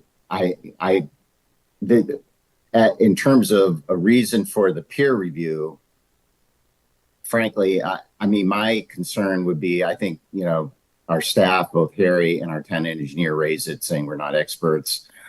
I was not particularly confident when I asked what I thought was a pretty basic question of, is this safe? And I couldn't get an answer. And there was an indication that, and the crash data, which is information that they would normally look at, they haven't looked at that yet. And I understand because they're going to give it to DOT, but I think it would be helpful to do. So that would be my leaning on that. But and I know the applicant, it's going to be the applicant's call because they can say, no, we'd like you to close the public hearing, and we will close the public hearing. Other commission members comment? Do we want to request an extension? That's the issue. Fred Russo, I agree with you, Chuck. Okay, thanks, Fred. Joe Chadwick, thoughts? I am also in agreement. Okay. Joe Vayuzo, any thoughts? Yeah, my thoughts are we should ask for an extension. Okay, and for peer review. Okay. Marcy? Yes to the peer review, which would then, I guess, require the extension. Right. Sharon? Yeah, I agree with the extension. Okay. So I guess it's up to the applicant. Are you, would you be willing to grant an extension? I don't know how long the peer review would take. Obviously, we have a limit as to the maximum amount of time that we could even request it. And, but I'd say probably 30 days. So we look at the first meeting in October. And so what are your thoughts, the applicant? Would you be willing to do that? And I mentioned the two reasons that I thought. One is you may want to provide the significant tree infos, which is potential deficiency. And then the second is for us to get a peer review to get a better level of review of this from an expert. So I guess I'll let the applicant jump in, but the driveway is out of your guys' jurisdiction. It's a DOT decision, regardless of what your peer review finds, whether they're in agreement with us or not. So my personal professional opinion is a peer reviewer will be irrelevant if we get DOT to sign off, and I cannot get DOT to sign off until I have local approval. So I just want to throw that out there. Also, we have done a traffic memo and a site plan. I do not know what your peer reviewer is going to review. This is a very, very basic site plan and a very, very low volume of traffic. So I understand the concerns. I think that concerns lie with the DOT signing off on this driveway, not this commission. Okay, raise a question. Harrison, Sure. the town planner, while the commission doesn't have authority to say deny the curb cut, for example, that's certainly DOT's purview. A peer reviewer could provide the basis for comments the commission may want to make to DOT regarding its concerns. And I think they you already do have those, Gary. Excuse me? I think you already have those concerns, and we are happy to pass that along to the DOT. Well, I think I think what I'm hearing out of the commission is the desire, and the town engineer and myself, frankly, is the desire to have a professional look at all the comments and concerns that have been raised, the geometry of what's going on, and the information you provided as the applicant about trip generation and so forth. That's the DOT. The DOT controls and maintains and operates this road. It's a department of engineers. I don't know. Frankly, they are not going to sit there, I don't believe, and listen to the hours of commentary from the commission and the public and the questions that have been raised about it and so forth. And some of those people may never even, driven the intersection. I know they're professionally doing it, and that's their purview. But I'm saying, as a conduit and a way to focus the comments in a way that makes sense to the DOT process might be a role for the peer reviewer. So. And peer reviewer may agree with everything you said. May help your case. I mean, absolutely. I don't know. Absolutely. Absolutely. Yeah. But I don't know. But it's your call. We have to grant the extension, and And we can, otherwise we'll close the hearing. I mean, we can close the hearing. We'll decide based on what we have. Yeah, it's possible the commission might find that it's incomplete information that's been provided. It's possible.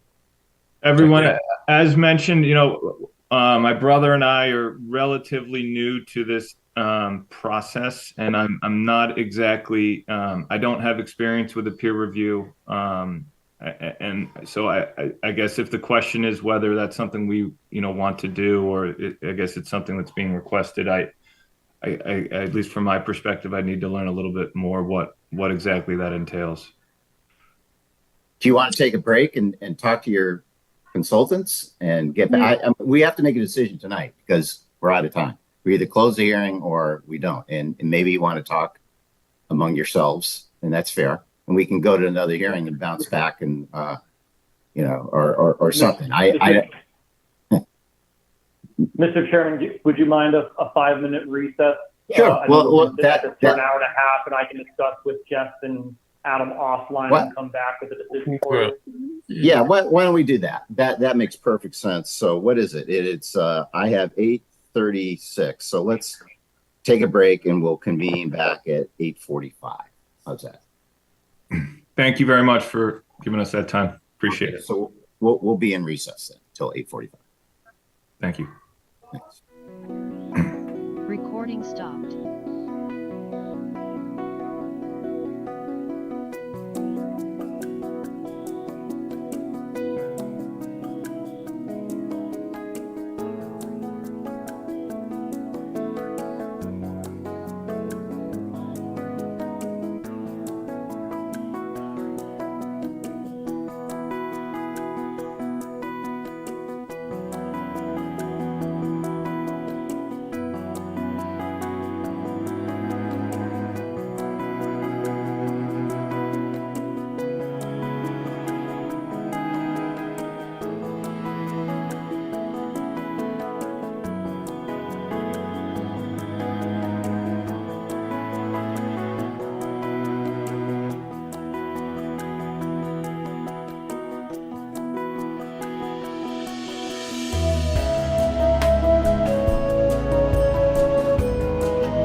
About 8:45, so I think we should we can come back. Harry, we got everyone here. I think everyone is popping back on as we speak. Okay, great. Okay, has Mr. Britton, have you been able to consult with your clients and about the extension and the peer review? Yes, absolutely. Yep. No, thank you for the time. That was valuable, and I appreciate it. So, talking with the applicant, this is what we proposed for maybe discussion. Obviously, we want to move forward. We're confident that our design would be approved by DOT, but we understand this commission's and the neighborhood's concerns. So we're kind of on a path here. We really don't want to extend. So we're going to would the commission be amenable to closing the public hearing tonight if we modify the driveway to a right in, right out, which takes the left turns off of Main Street out of the equation? Right out. And I can show you graphically. What I mean by this. 1 second. So right now, can everybody see my screen? Can you guys see my screen? Yes. So right now, as we have it designed, people can take a right into this site, or they can take a left into this site. And when everybody leaves, they have to go right. We hear, obviously, your concerns are really this left in. Those gaps, traffic backing up this way.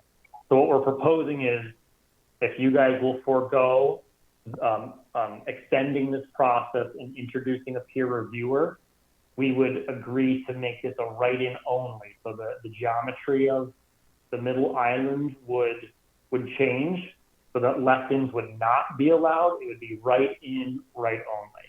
If that's something that would take away the concerns from the commission here, we'd like to close tonight with that as a condition of approval.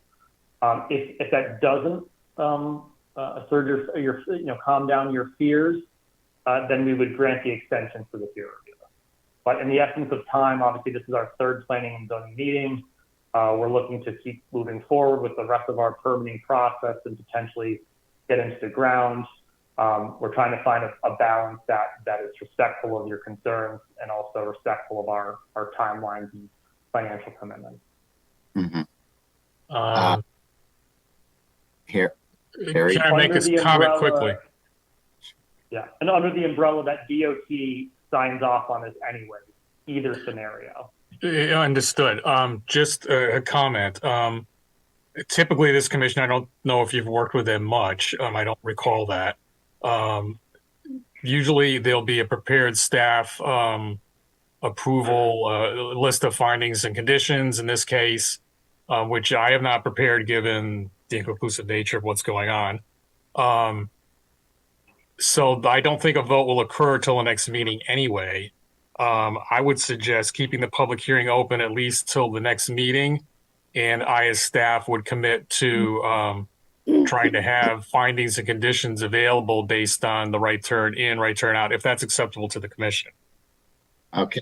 I'll give you a chance to formalize this into a actual plan change that could be looked at by the town engineer at least. Yeah, we still had another. It wasn't simply the left-hand turn. I think it was some of the public comment. I think Mr. Conti, whose hand is raised, and by the way, the public portion's closed. As I recall, he said that people come around on the right-hand side, coming off of from Aldi's, they get over and they get in the right turn lane. They never stop at the light and they keep going. And that entrance is right there. And even though the sight line may be there, it is right around the corner. I just, maybe that's fine. And what I'm looking for is some level of confidence to just for someone to look at it. You're right, because I think those are the two main ones: the left turn in, and then also the right turn that is coming out, because that was because of that, just because it's totally unexpected. Then when you fly around that curve, because you don't stop, and that there could possibly be someone going in there. But maybe I'm over exaggerating it.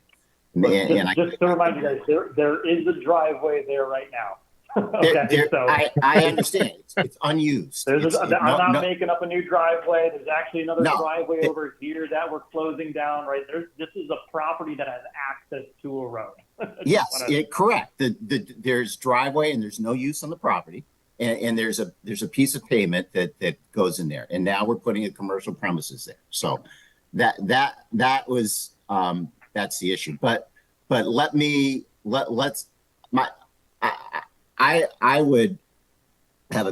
would still have a better level of confidence to have someone else look at it. But I I understand, want to get moving. I understand that, but I understand this is a great concession as well. Let's go around. Joe Chadwick, what do you think? I'm in agreement with you, Chuck. I think the right turn in, right turn out is a bit of false, what's the word I want? It's a superficial solution, because it still dumps traffic into that part of Main Street. To Marcy's point about having to make the turn onto Sherry Hill to turn around. It is not a solution. It is an expediency. And I don't know, there have been certain aspects of pedantry about the presentation that leave me a little cold. I'm looking for something to warm up to this. The applicants seem like really great guys. It's a really great business.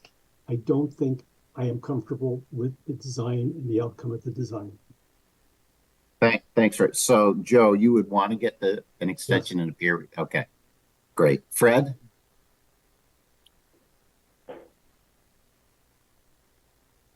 Fred Russo, are you out there? Did we lose Fred? Fred, you'd have to unmute yourself.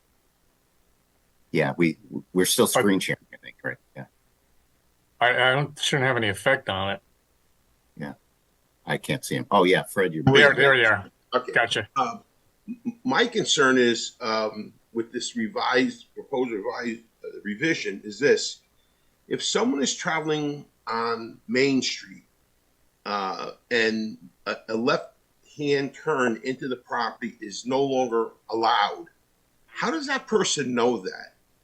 That the person who wants to enter that property has to go around some way, go by Aldi's and the bank in order to make a right-hand turn. I can see coming out making the right-hand turn, but going in, I don't know how you could possibly prevent anybody coming down Main Street, going toward the intersection, from not stopping and turning into that driveway. I don't see how that's possible. So my concern is, and I agree with Joe. I think the applicants sound like wonderful people, but but I know this is not a popularity contest either. And what we're trying to do is make it safe for everybody, including the people that are going to be using the services, that it's safe. So I would feel better knowing that someone else, professionally looked at this, not the state of Connecticut, but on our basis. And I agree with Harry that I have doubts about it, but I want my doubts cleared up one way or the other.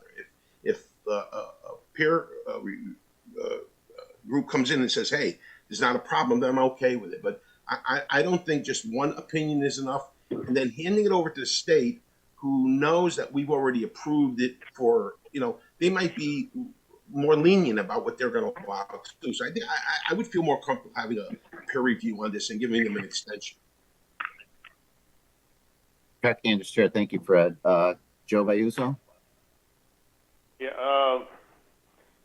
that left-hand turn was always a concern to me, and making that proposal, I think, would be a major improvement, because I think that's one of the more dangerous intersections, by taking a left as you're curving to the right, and all of a sudden somebody's trying to make a left-hand turn, not allowing that. And Fred is but Fred is right too. How do you know that?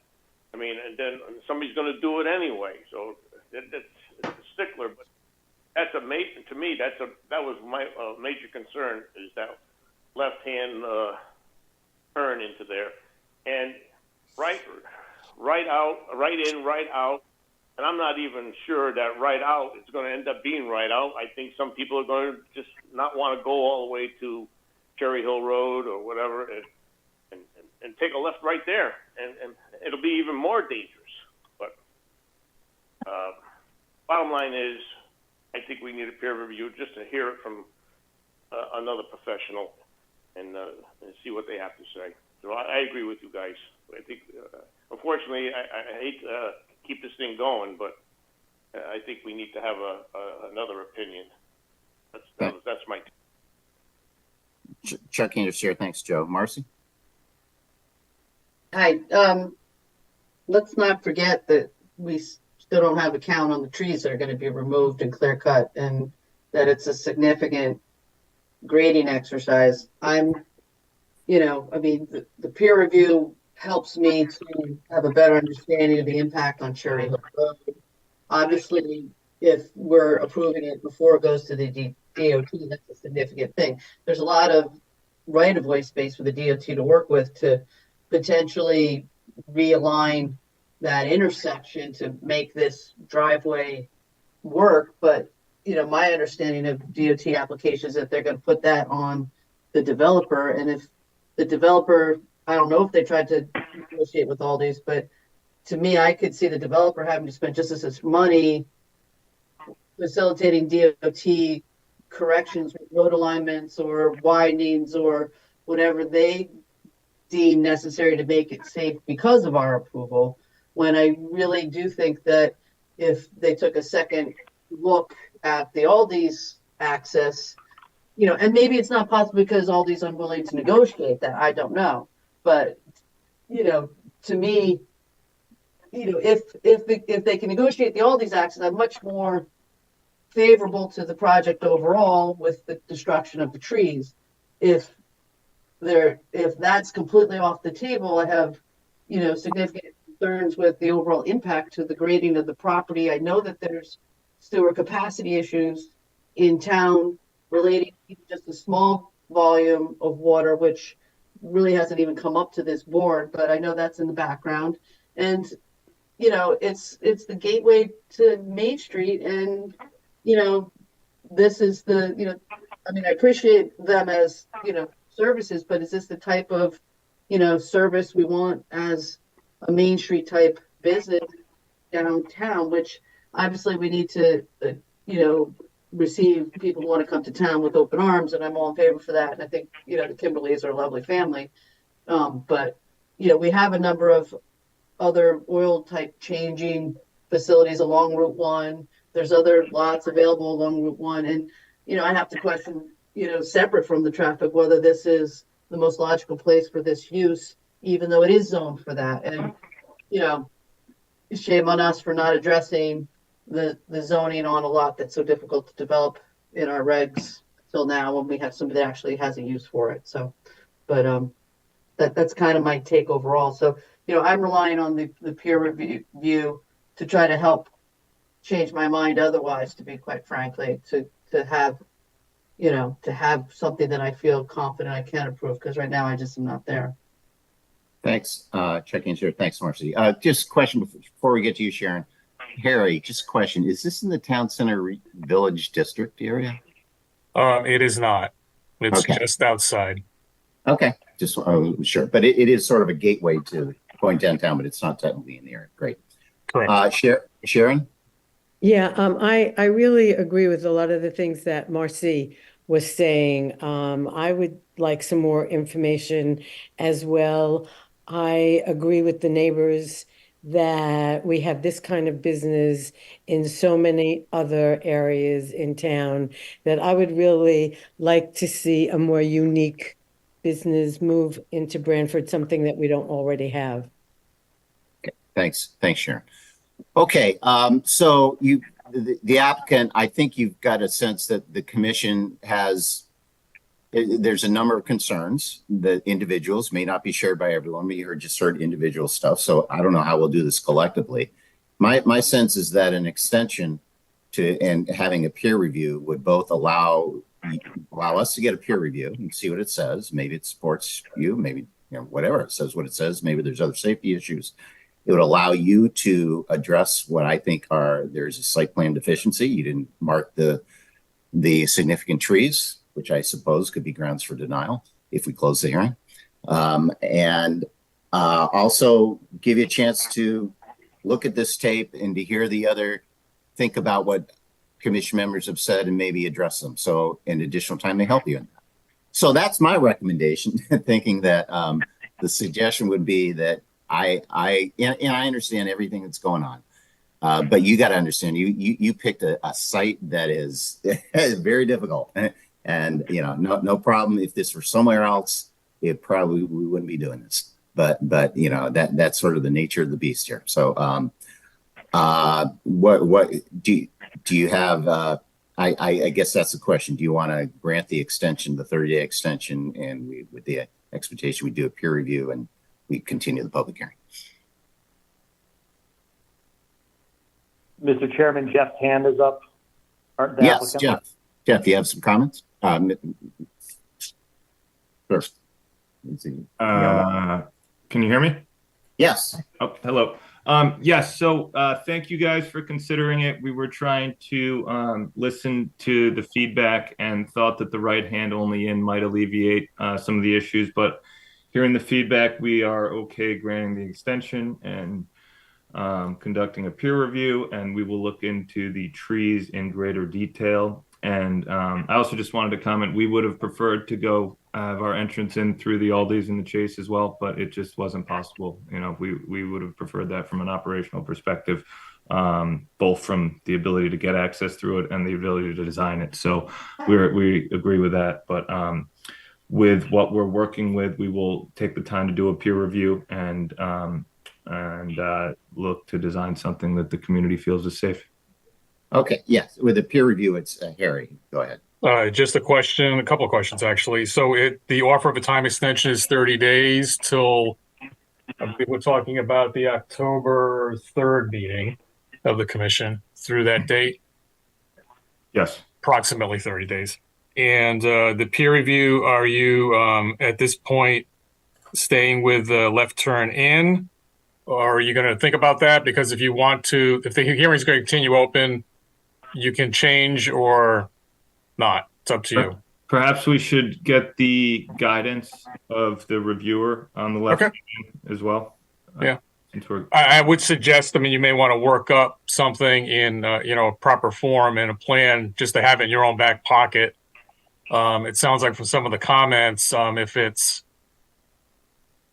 a design that's such that would practically almost eliminate the possibility of taking a left turn into the site, that might be, something the peer reviewer could say conclusively, or at least as conclusively as possible, eliminates illegal inadvertent left turn in. There is a right turn in, right turn out, I believe, down on West Main Street at the Liberty Bank. I have seen people take a left turn in there that's crossing 2 lanes traffic on Route 1. It can be done, I believe, but it looks to be illegal, but it's basically the same kind of limited triangle to direct people to go right turn in, right turn out. So there are potentially other approaches. I'll leave that to your designers. That might be more,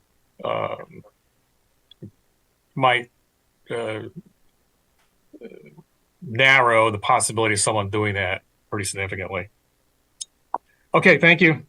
Okay, so I want to thank you. Again, we got many other items on the agenda here. So I appreciate the discussion. So this matter, we're going to continue this matter, public hearing. We got the extension, so we'll continue it to our October 3rd meeting as a public hearing. So thank you very much. Thank you for your time. Thank you. Thank you. Okay, so then let's move on then to item number 3 of our agenda, which is Pent Road LLC. And is it 3 and 4? Yeah, 3 and 4 together. Pent Road LLC, 28 Kirkham, 0 Elm Street, special exception, 2-family dwelling, and also a special exception coastal site plan for grading at the same site. I think we opened that matter as a public hearing at our previous meeting, and there were a few outstanding questions. So is the applicant ready to, and there was a general presentation made, I recall, but there were a few. I just want to remind you. Ready Use to myself. proceed with that? Chuck, it's Marcy. Yes, Marcy. I just need to remind you that I have to recuse myself on this. Okay, Marcy is recused on this application. Thank you. So, thank you.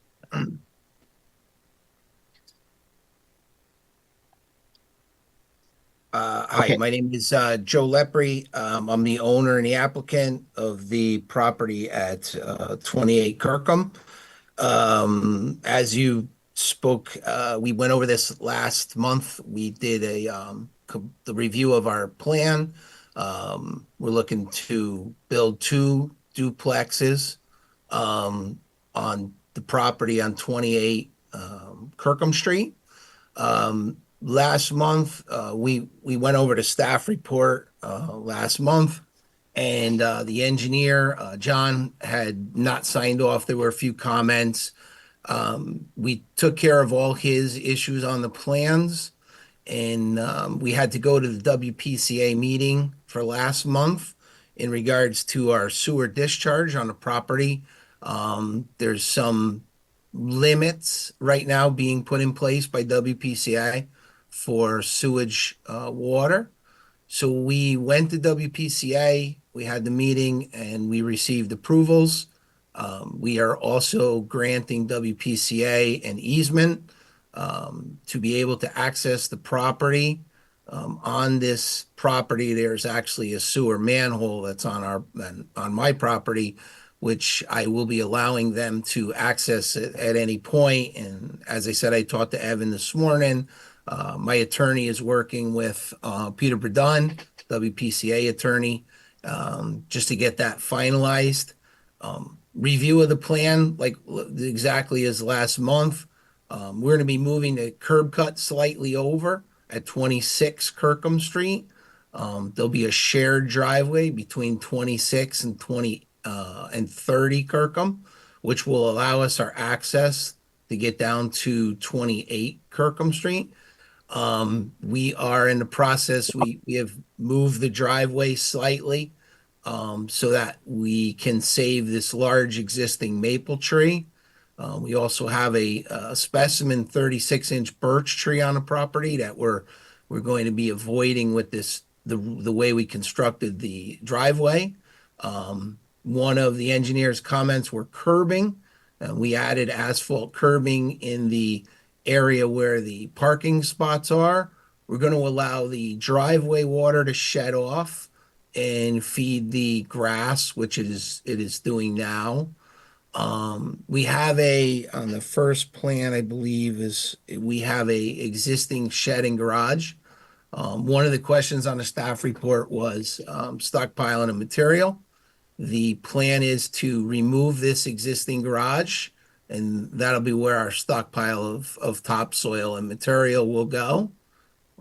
There was a question on access off of Kirkham.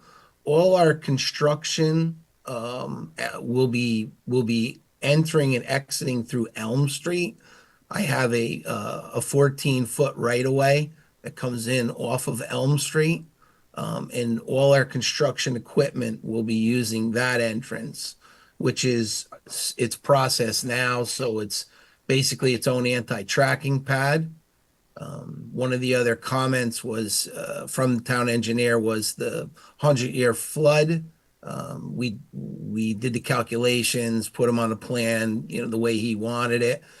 We will have a storm tech system, which will pick up our catch basin water, and we will have an overflow, which will feed a bioretention basin. We've specifically set the level spreader which is the exit just in case of an overflow. We've set that to an elevation where if WPCA does need to access the sewer manhole, it'll be level with the existing grade.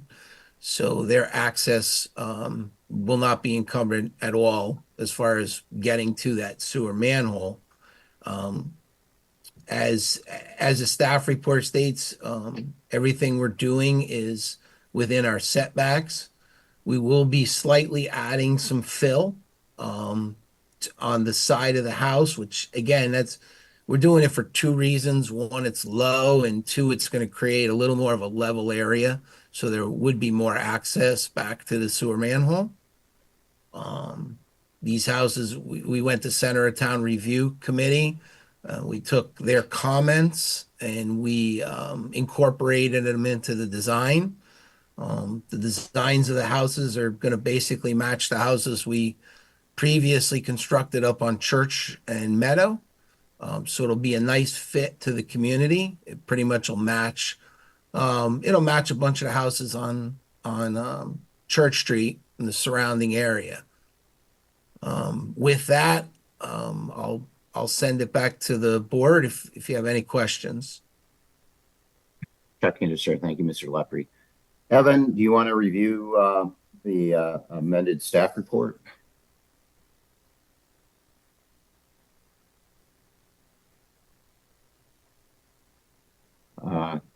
Oh yeah, there is one thing that I missed on that. So on the amended staff report, I'm sorry about that. I spoke with Evan, and we because we're in a tidal wetlands area in the back here, we needed to construct, a written evacuation plan. Just God forbid, we ever run into that. And on my evacuation plan, I used the train station as a location for the people to park, and obviously that's also in a flood zone. So we will be submitting, and I talked to Evan about this. We'll be submitting it just to change. We'll use Cole's parking lot as a evacuation point if needed. Chuck Anderson, thank you, Mr. Lepre. Evan, you want to review your report? Sure. So there was a few outstanding items after last month's meeting. They went to the WPCA for approval. They did have a condition that sewer utility easement be expanded.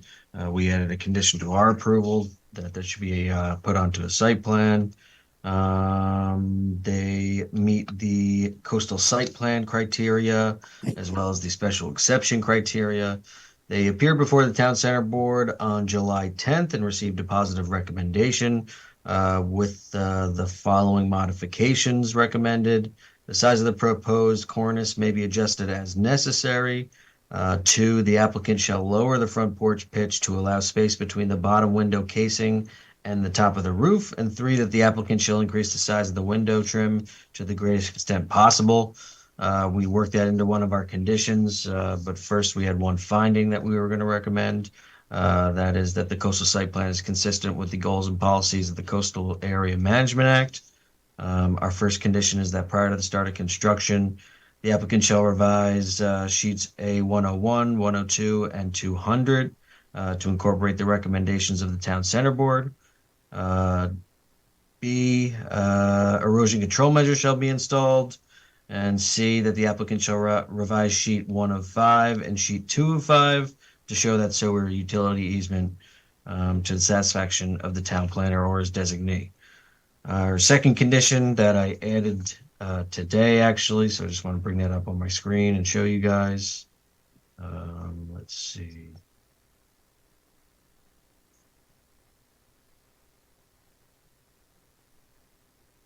This condition was related to that emergency response plan, and it just requires that the applicant amend that response plan to a location that's outside of the floodplain to the satisfaction of the town planner within consultation with the town engineer. Our third condition is that any landscaping must be maintained as an ongoing requirement of this approval. 4, any necessary measures to control dust or I'm sorry, any measures to control any dust generated by fill brought into the site or movement of earth material on site shall be implemented if deemed necessary by their zoning enforcement officer. And our final condition is any proposed lighting has to be compliant with section 6.7. Chuck Anderson, Chair. Thank you, Evan. Questions or comments from commission members or staff before we open up to the public? Hearing none, let's open it up to the public. Does any member of the public wish to comment? Evan, you see anyone? Looks like Miss White has raised her hand, and looks like we got a couple. So, Hi again. Okay, we good? Can we bring up that graphic that was there with the site plan? Sure.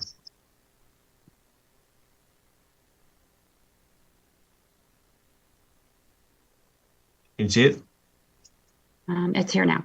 So you currently own the two historical type houses up on Kirkham is the property to the right, correct? Correct. Yes. 26 Kirkham and 30 Kirkham. Yes. Okay. And these two structures, they can't fit up on those property? You can't put them in the back here? No, it's a separate parcel of land. Right, I under, but you weren't considering it. Why would you not put them on your current property? Because each property is a separate entity, and we would also be over the allotted square footage if we tried to do that. So 28 Kirkham is its own separate lot, which accommodates 4 units based upon the R1 regulations. Okay, on that question, okay, that's sort of my biggest concern was that it seems like, we don't have any parking for the train station on this side. And knowing this property could become available, I don't know if the state would even know if they could have used that for a parking lot. So that was my concern, if you could try to fit them back on your other side, and this property might be utilized for the train station more than residential construction. That was one concern. Not exactly a question, more there. But the second question on here is, there's 2 trees on one of the houses on the bottom. Is that correct, or is that just badly drawn? What are those 2 trees or palm tree looking?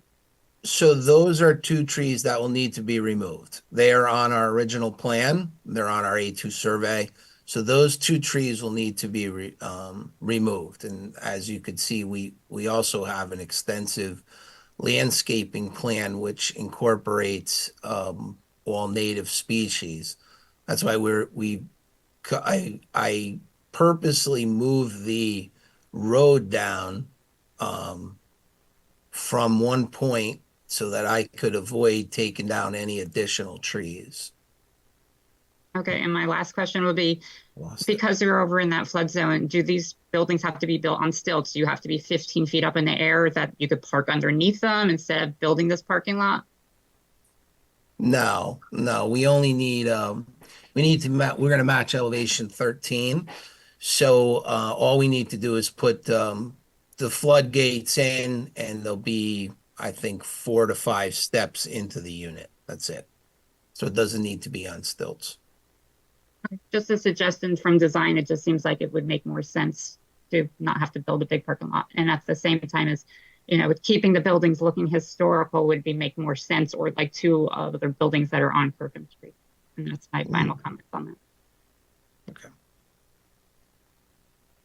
Okay, Chuck Anderson, thank you, Ms. Wyatt. Other members of the public wish to comment? Did see one before, but he's no longer has his hand up. Mr. Steinloff, did you want to comment? I don't believe anyone wants to comment. That's fine. Okay. Mr. Lepre, do you have any additional comments? No, as far as the state needing the property or anything, they had their opportunity. They purchased the land next to my house at 26 Kirkham 7 to 8 years ago and created the turnaround that they had previously, they have now. So the state would never want that piece of property. Okay. Thank you, Mr. Lepre. Any other questions, comments from commission members or staff? Hearing none, then we'll close these matters as public hearing. And this may be something we may be able to take up after we complete our public hearings. Thank you, Mr. Lepke. Thank you. Thank you. Okay.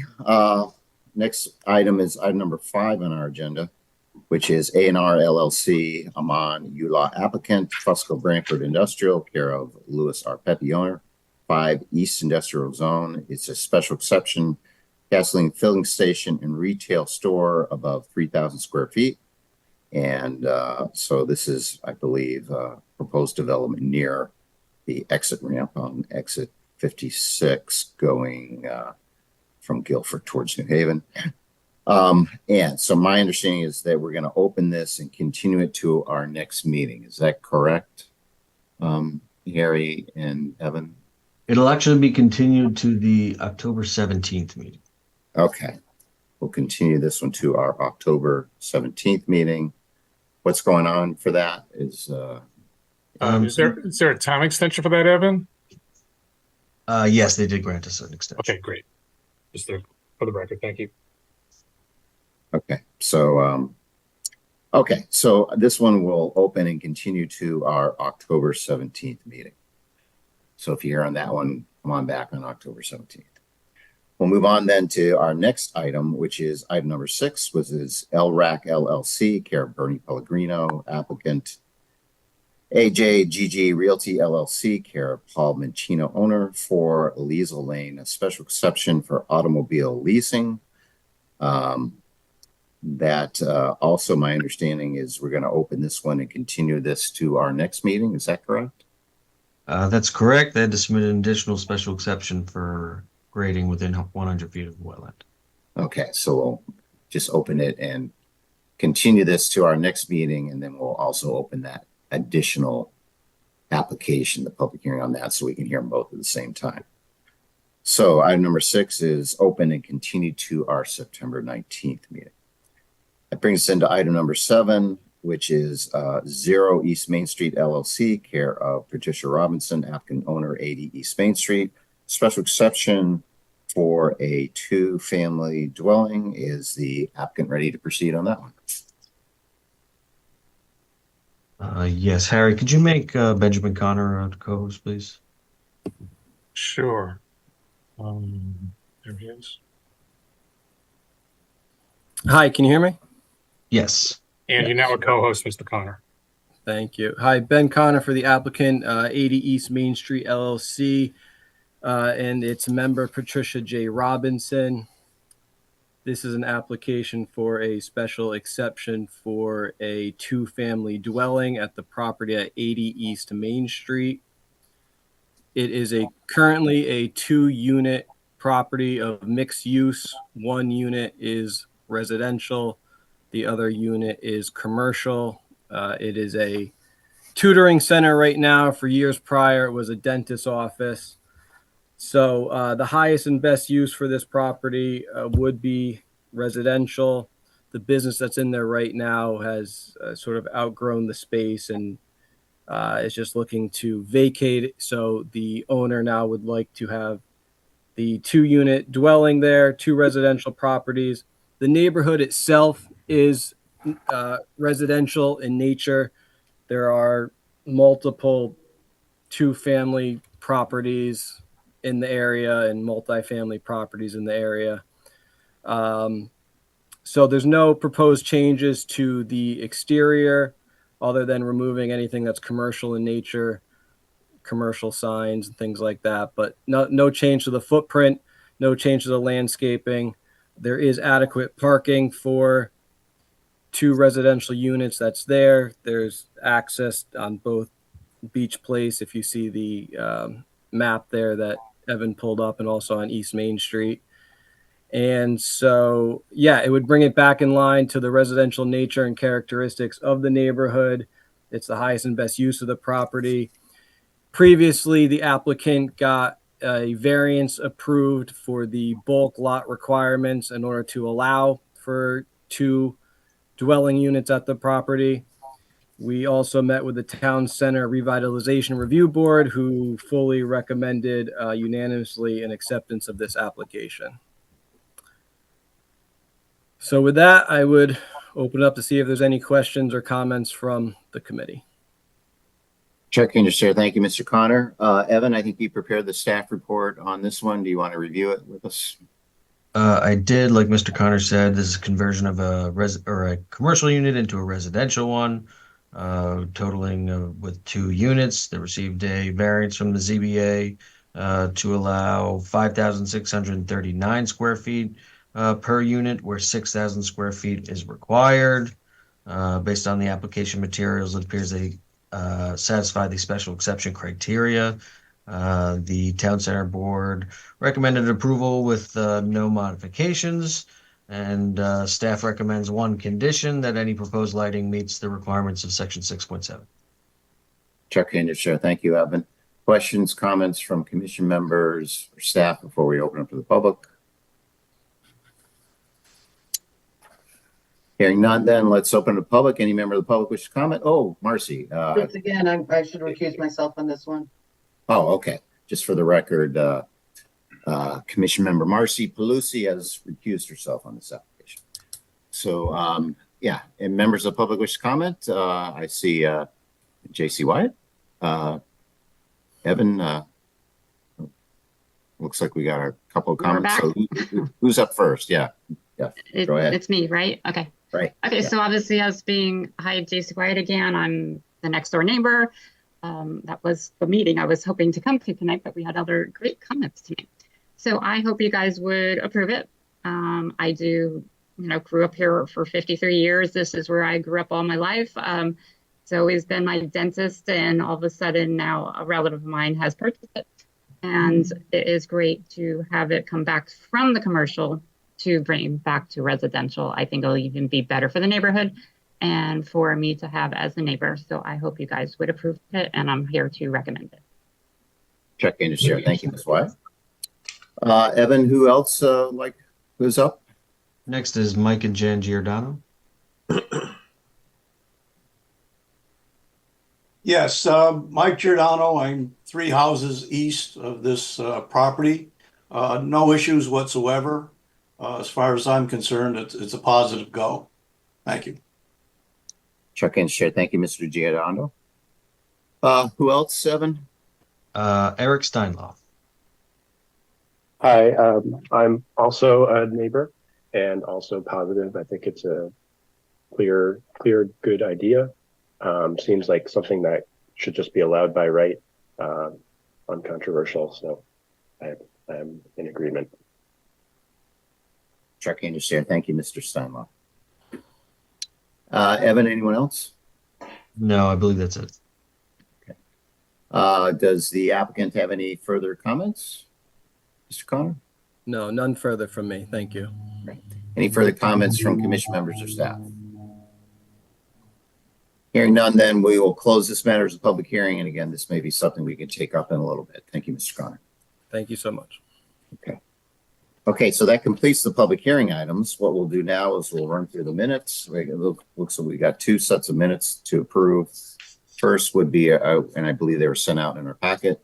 First is our July 18th, 2024 minutes. Would someone want to make a motion with respect to the July 18th, 2024 minutes?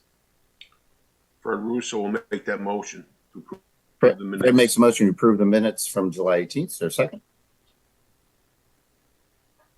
Chadwick seconds. Second by Joe Chadwick. Any further discussion? All in favor? Joe Chadwick? Joe Chadwick is in favor. Fred Russo? Fred Russo's in favor. Joe Vayuzo? Joe Vayuzo in favor. Marcy? Marcy's in favor. And Chair is also in favor. Okay, and now we have the August 7th special meeting minutes. Is someone make a motion with respect to those minutes?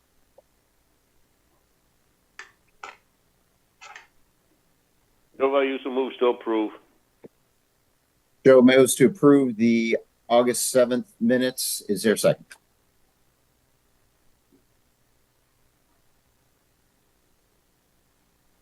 Fred Russo will approve. Second. Sorry. Second by Fred. Any further discussion? All in favor? Joe Chadwick? Joe Chadwick is in favor. Fred Russo? Fred Russo's in favor. Joe Vayuzo? Joe Vayuzo in favor. Marcy? Marcy's in favor. And chair is also in favor.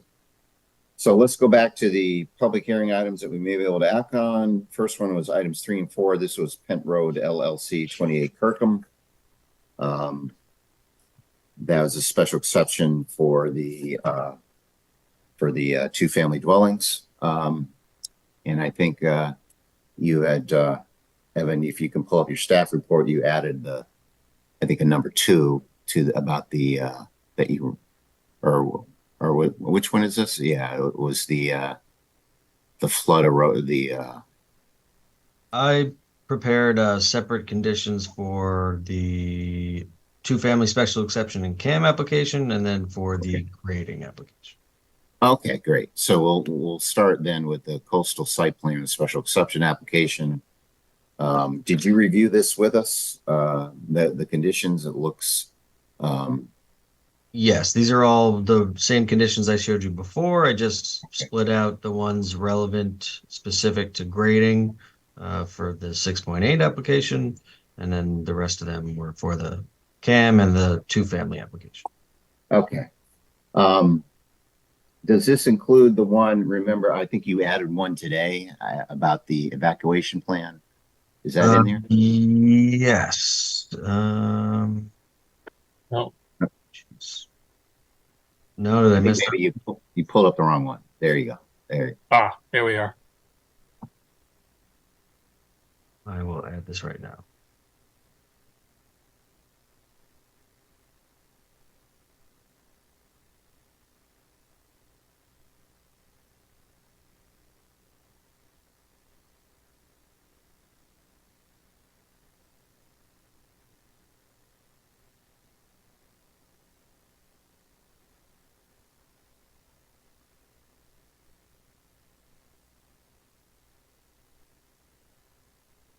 All right. Sorry about that. Okay. So then I think this is the one that you reviewed and read at the public hearing, right? That's correct. Okay. Okay. Yeah, I think there was a comment by J.C. White. There were just more questions about the location of it, and I think those were responded to. It looks like the town center review approved it, and so any thoughts or comments from anyone? If not, does someone want to make a motion to approve the application, the coastal site plan and special exception by adopting the staff recommendation, findings, and conditions presently set forth in front of us and that Evan reviewed with us at the public hearing? Fred Russo will make that motion. Motion to approve and adopt that, drop the staff recommendation by Fred. Is there a second? Chadwick will make that motion. I'd like to let Joe Vayuso have it. Okay, second by Joe Vayuso. Any further discussion? I think Marcy recused herself from this one. Is that right? I think. Yeah. Yes. Okay. So Sharon, you'll be voting on this. Okay. So all those in favor: Joe Chadwick. Joe Chadwick is in favor. Fred Russo. Fred Russo is in favor. Joe Vayuso. Joe Vayuso in favor. Sharon. Sharon Hutner is in favor. And chair is also in favor. So that application's approved. And then the other application I believe we can act on was the 0 Main Street applicant 80 East Main Street, the special exception, the removal of the dental office and return to the dwellings. And I think there's nothing, all the abutters and neighbors were favorably recommended for this one. And Evan, it looks like it's just the one condition, which is the standard lighting condition. Is that right? That's correct. Okay. Does someone make a motion to approve the application with the condition as recommended by staff, the lighting condition presently displayed on the screen? It's in the staff report. Chadwick will make that motion. Motion to approve by Joe Chadwick. Is there a second? Fred Russo will second that motion. Second by Fred. Any further discussion? And I think Marcy, you recused yourself from this one as well? Yes, I did. Okay. So Sharon, you're voting. All those in favor: Joe Chadwick. Joe Chadwick is in favor. Fred. Fred Russo is in favor. Joe Vayuso. Joe in favor.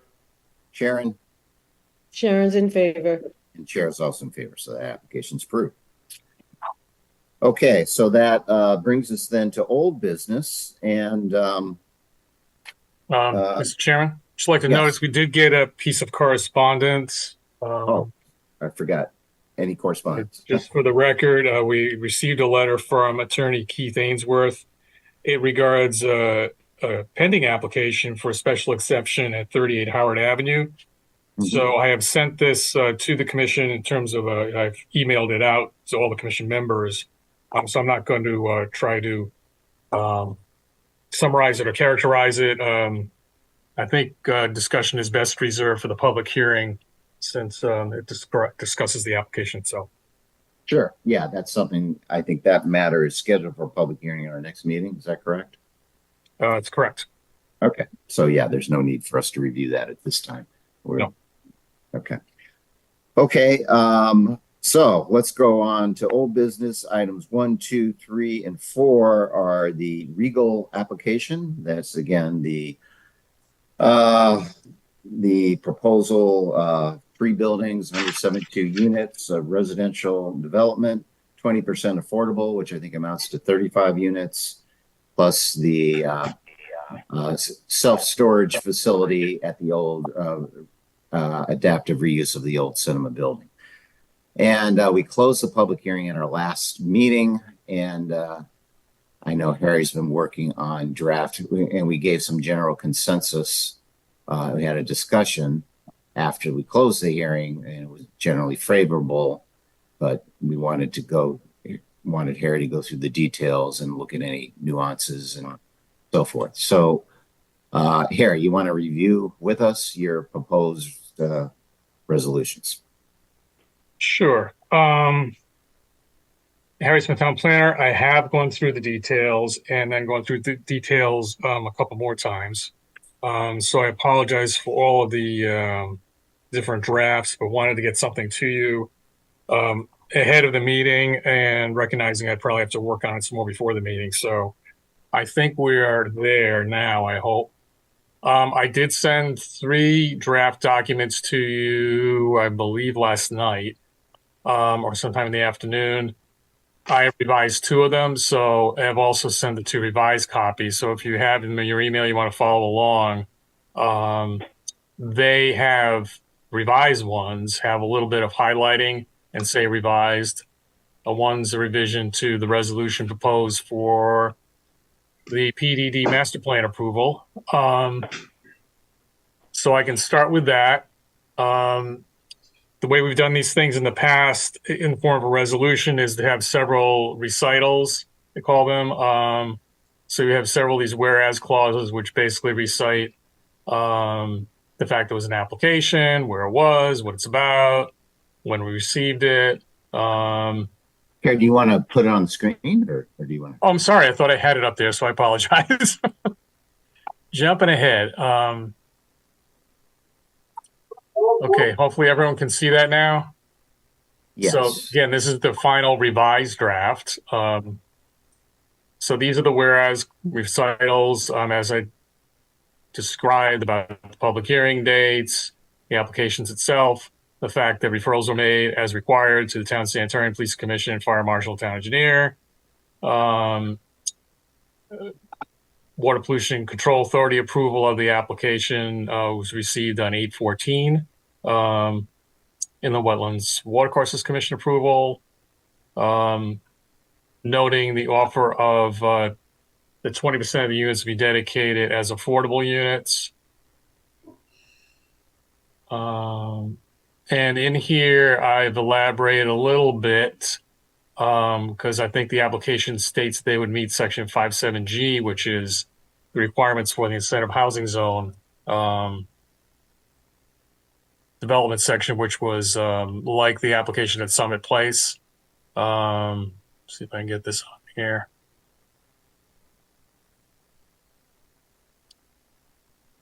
Okay, can everyone still see the document? Yes. Great. Yes.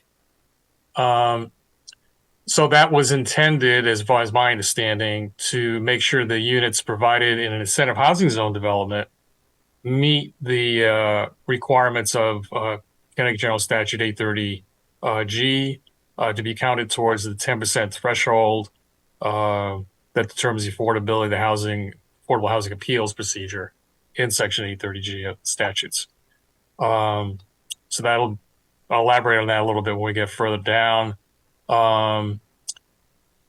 Just a statement that the application was added to and amended with revised plans, the affordable housing offer, and other documents that were revised architectural plans, revised civil engineering plans, and several perspective drawings and other drawings about the recreational amenities, etc. Noting the residential density that was proposed. This was proposed at 16 dwelling units per acre. And acre here will refer to the entire 11.01 acres of qualified minimum lot area for the entire PDD, which includes the Walgreens site, the existing movie theater building and grounds around it, as well as the parking area. So it's basically all three lots that were proposed in the subdivision plan that we'll be talking about a little bit later. Noted floor area ratio and proposed, as well as the maximum lot coverage. So basically, I just went through all the details here. That there was a storage environs exhibit stamped and sealed by a professional engineer. Submitted, documenting it was a separation distance of in excess of 5,000 feet between lot of the lot that's going to be broken out for the self-storage facility and any the closest existing self-storage uses in either direction. Traffic study peer review comments. So basically a note all the details of the application. I can keep going through this, but we're basically at the end. And the commission went through all the information, gave due consideration and due deliberations. And these are required findings for a master plan approval. You find it in conformance with the POCD regarding affordable housing. In order to do that, however, I'm suggesting you may impose a condition. So I'm sort of teeing up a future condition about the affordable housing offer to make sure it complies with 830G, so they'll count towards the 10%. Also saying here that find the PD appropriate to the physical characteristics of the lot. This is language right out of the zoning regulations, as long as the appearance of it essentially matches the revised architectural plans that were submitted in response to some comments about the design of the residential buildings. And also that the appearance of the facade, this is of the self-storage, a former cinema building was being proposed for self-storage.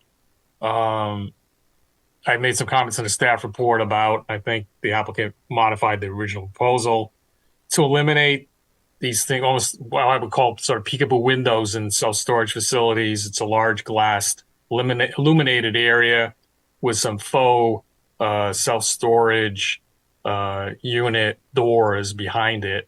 Those have been largely eliminated. However, I did not bring this up. I did, when I get to the condition, I'll explain it a little bit more, but it seems to me possibly inappropriate to have commercial signage on that side of the building. This is a self-storage building facing the residential units. So I've suggested eliminating that, and I'll go through that as a condition of the approval. This basically just tees up the authority of the commission in the zoning for this development to prohibit commercial signage facing the residential buildings. And this just tees up several other requirements that I'll talk about when we get to the site plan, that you could further modify the site plan to add pedestrian pathways and crosswalks, which I'll explain further. It's basically from the self-storage parking along the frontage of what's going to be the self-storage building across into the residential. That's going to sort of be the main conduit of traffic for people trying to find parking spaces for the residential development, which are mostly to the far side of the property away from Route 1. So I'm suggesting some changes there. I'll get into when we get to the site plan. This is also sort of teeing up several other conditions that are posed for the site plan approval, which would be additional provisions for trash disposal and recycling if warranted, which, I have that limited language in the site plan approval. Installation of further landscaping and exterior cabinets for building mounted HVAC or utility equipment. Possible adjustment or changes to the proposed bus stop. There is a sort of a new indication on the revised site plan to show seating at the bus stop. This would give the commission the authority to say, hey, let's make sure that the bus company essentially is okay with that. And is there some standard they use? Could it be a shelter? What should it be? The details aren't really apparent from the revised site plan. Potentially revisions to landscaping plan to include more native species. Also on the facade of the self-storage building facing the residential area are some vertical planting elements. So this would give you the authority to ask for further information on and provisions for maintenance and viability of those plantings. And then the last item here would provide for zoning authorization for the CO, optionally in a phased approach, which I understand is how they're proposing the project now. This is just a redundant. I had it down here twice by mistake, so I'm proposing this get eliminated. It's one of the revisions. So moving on here, these would be actual conditions of the PDD master plan approval that the affordable housing law would be modified and clarified to include any requirements necessary to comply, make sure that affordable housing units comply and will be credited towards the 10% threshold as we explained before. Also, I propose adding in here, right now, the administrator, this is sort of piggybacking the incentive housing zone section of the zoning regulations, which provide for the name and address, I believe, of the administrator, the person who would determine whether someone's qualified for the affordable housing unit and that they're meeting all the requirements of that deed-restricted unit. This would add in a little more control here. Basically, that the name and address of the administrator would be resubmitted annually. And there has been some discussion in town about possibly having some other third party be an administrator for affordable units that are being created through PDD or some other process through the commission. So if the town went ahead and designated an administrator, this would provide for the commission to require that that administrator would become the administrator of the affordable units in this PDD. I'm getting into a lot of depth here and I'm going pretty quick, but if anybody has any questions, you want me to stop now and just so we don't go too far? All right. Well, we doing all right? Keep going. Okay. Unless, if anyone has any questions, interrupt Harry, but otherwise just keep going. This is basically a recitation of the uses. There were a number of them proposed in the original application materials. This essentially mimics what was done on the development by MetroStar on the other side of the interchange with the I-95. Although self-storage is here. And what I've done since the exhibit only demonstrates that it's more than 5,000 feet from the proposed lot 2 upon which the self-storage facility would be located. I've narrowed the self-storage allowed in the PDD to only happen on that unit. This could always be changed if, through a PDD amendment, but this would take care of that for now and comply with the information that's been provided in this application.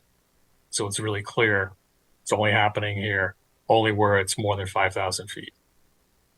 These other items were, again, as proposed by the applicant, essentially, and as I, again, mirrored the ones on the residential development on the other side of the interchange. So in that, I did break out a few of these to be by special exception, which is not how the applicants proposed them, but it is how the other development across the highway interchange was set up. So limited retail, which doesn't have a size threshold, service establishment, laundry, table service restaurant, indoor recreation uses will require special exception approval rather than just be by site plan. And I did throw in here a minor home-based business, so it's clear that you could do that in one of the apartment units. This would be something that's basically just about invisible, would just allow someone to register a business and run it in a computer out of their apartment. Again, this is just some housekeeping. The PDD regulations themselves limit building height, so it's kind of misleading to have some separate discussion in the list of standards for the PDD about building height, because it's chiseled in at 40 feet. You can't vary that even through the PDD process. So I'm basically saying where there's notations in that exhibit for those items that they be removed if they're inconsistent with the normal 40-foot standard set in the PDD. I tightened up the lot coverage to 0.25, which is, I think, just over what's proposed. And then noted that these two conditions here would require an amendment to the PDD. This is any change in the use of the residential buildings to non-residential, or any change in the use of building 2, which is the old cinema building proposed for self-storage. That if you're going to change the use there, that would have to be, and part of that, I think, in building 2 is it's such limited amount of parking there. It's really only conducive to a self-storage business unless the building is essentially raised. And I thought it'd be a way for the commission to have the most control possible over these two changes. The next one would require all the easements, any of the legal instruments that are needed to provide a vehicular access interconnection between this property and the Branford service station property just to the west. This is required of the access management district with a little bit of removal of a rock outcrop. It could be connected. It's close to the intersection, so this is a requirement of the regulation, so I just threw this in here. I did propose a little bit of a modification because there is a ground lease on the property adjacent to 323 to Walgreens, so that might limit the ability to have a easement provided until the ground lease, it expires essentially. So it's basically a quasi property interest, I understand, in the Walgreens site. And this also tees up for the commission, as it was described above, to require all these conditions. So basically, this is all the same wording I went through before. This just formalizes it. So this is basically saying you have a condition about, that the appearance of all those buildings would match what was shown on the most recently submitted architectural plans. Everything I talked about with the facade of the self-storage, prohibiting signage, making sure that the faux windows aren't illuminated, and so forth. This one would add this would talk about the additional possible pedestrian walkways and crosswalks. And just because this master plan PDD approval tees up these things, essentially you could approve the PDD and the master plan resolution as it's proposed. And if you don't like these things, when you get to the site plan part of this, you could say, we don't want that condition. So I can go through that. I don't know if we would need to wordsmith this to eliminate some of these if you don't want to include them, though you can. Again, this would require the maintenance of all those exterior recreational amenities on the perspective drawings and require commissioner staff approval of any changes to them. Again, this just tees up the conditions. Additional approval of trash disposal, landscaping, all the things I talked about earlier, as well as the phasing plan at the bottom. This one has to do with making sure if there are any legal easements, other legal documents that are needed to, since this property is PD is be broken up into different parcels, different lots owned by different people. So wanted to make sure anything that's needed to make sure that the vehicular and pedestrian access works and is maintained. I'm sure the applicant would have to do this anyway to make it function, as well as different elements under the ground, such as the stormwater drainage system and any rights to drain throughout the PDD and any necessary utility connections. So that's it for this one. We have to pick an effective date. Like any other zoning regulation amendment, this would have to, copy of it would need to go to the town clerk's office. So essentially the master plan that's proposed, so basically a set of drawings and all the exhibits submitted in support of the PDD master plan. And that would need to be done, and the notice of the decision would need to end up appearing in the paper before this could be effective. So the default date is 16 days after, assuming you decide you want to approve this. So that date, to give a little safety factor, just in case we don't get it in the paper right off, I would say September 30th, I guess. I guess I'll stop there. Any questions about this one? This is the first thing you would need to approve this, and the site plan would follow once this is approved, and the subdivision would be the last thing. So it's the order I believe they need to go in.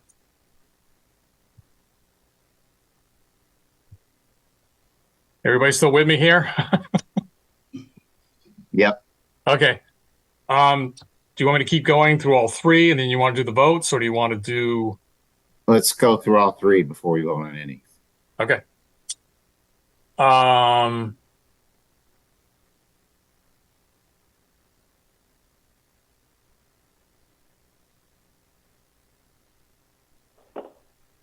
right, the next one, again, this was revised just today as well. This is for the site plan approval and special exception for grading. Basically, I've tried to do those things, the same set of findings and conditions. Again, just the finding that the application submitted to close public hearing, considered subject compliance, and their conformance with the requirements of the PDD. You would have to approve first, and the zoning regulations.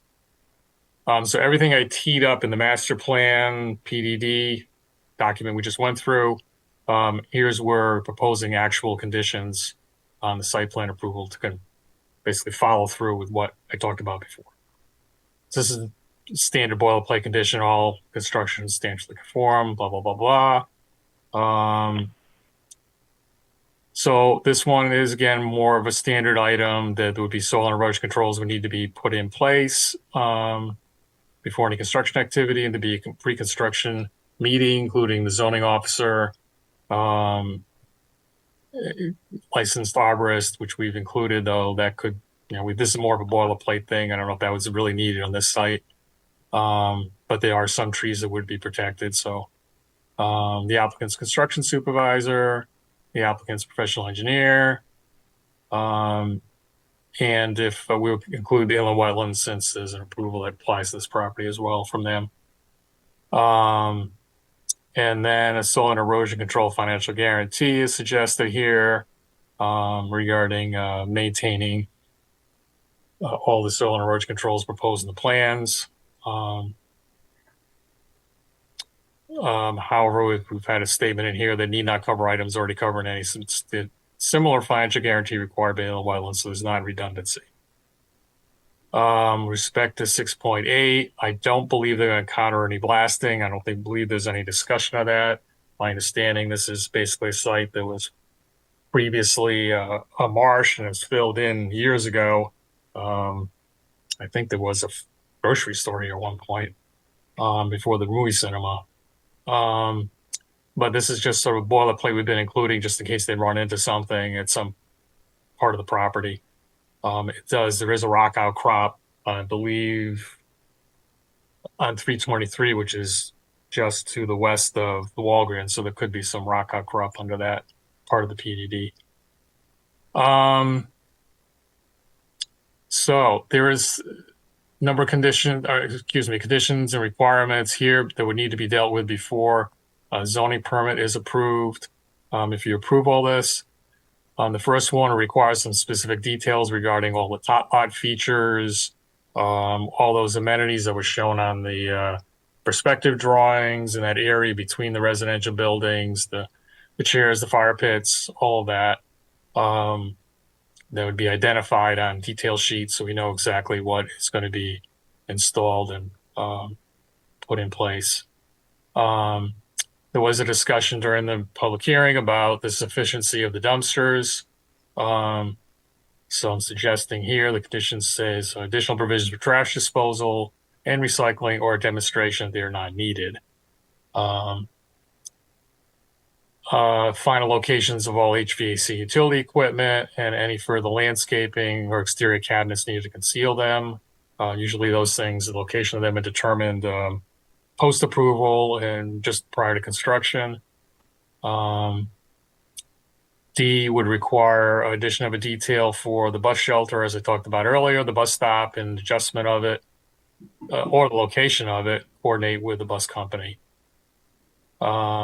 E would require a detailed specification of the number of electric vehicle charging station parking spaces proposed. And what we've required for others has been the bollard type, the little typical detail, and the pylons for the EV charging itself, as well as bollards to protect it. It looks like in a couple places, or several of them, there is a walkway just off the parking space. So if the pylon is going to go in the walkway and the walkway is going to be X feet wide, then that ought to be adjusted. I think it's 5 feet wide. That ought to be moved back a little bit from the parking space so you get the full width of the walkway rather than pylon and reducing that. F would require an examination of the landscaping plan to include more native species if determined feasible. I think there are several of them already proposed. It's pretty heavy, I believe, on natives at the moment. We're just another look at that, as well as further information provisions for maintenance of those vertical plantings on the self-storage facade facing the residential units. I just threw this in here. It's been sort of an issue in other developments where there's processed stone as a ground cover. Commission can, keep it or take it out, but it seems to crop up as a problem in other developments.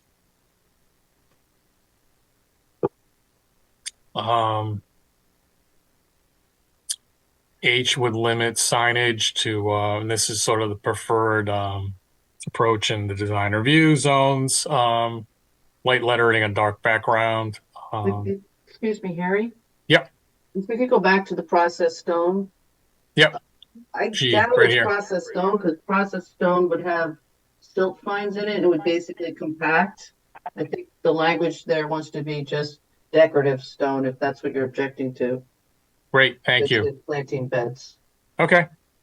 It would never be processed stone, but some people do like decorative stone, which is acceptable, to me anyways, an acceptable potential material because it keeps the weeds down and you don't have to replace the mulch as much. But yeah, there is an issue when it's next to some kind of stone. traveled way, and then we've had issue with stone, ending up in drive aisles, for example. So things like that have been a Well, problem. right. Or Right. on But it wouldn't be walkways, you know. processed, it would be decorative, but Okay. you know, if that's the No, condition. great, thank you. Yep.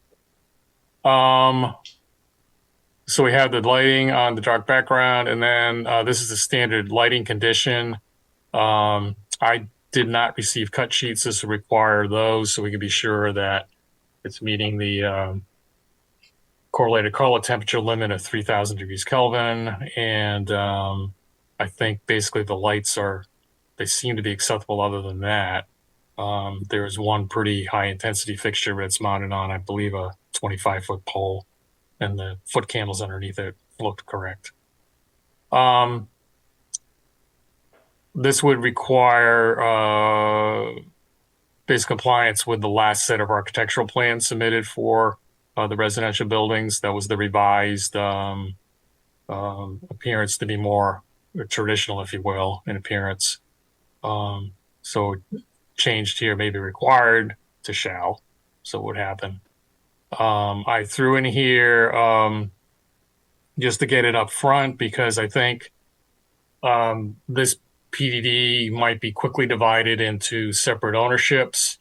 And I think it would serve the interests of everyone if there's a preliminary phasing plan that shows how this will be built out. For example, if you're doing a drainage reconstruction or alteration, how that interaction happens between the different properties of the PDD, because some of them are all, I think, was built together. So I believe it all drains in together right now, so it's all commonly owned.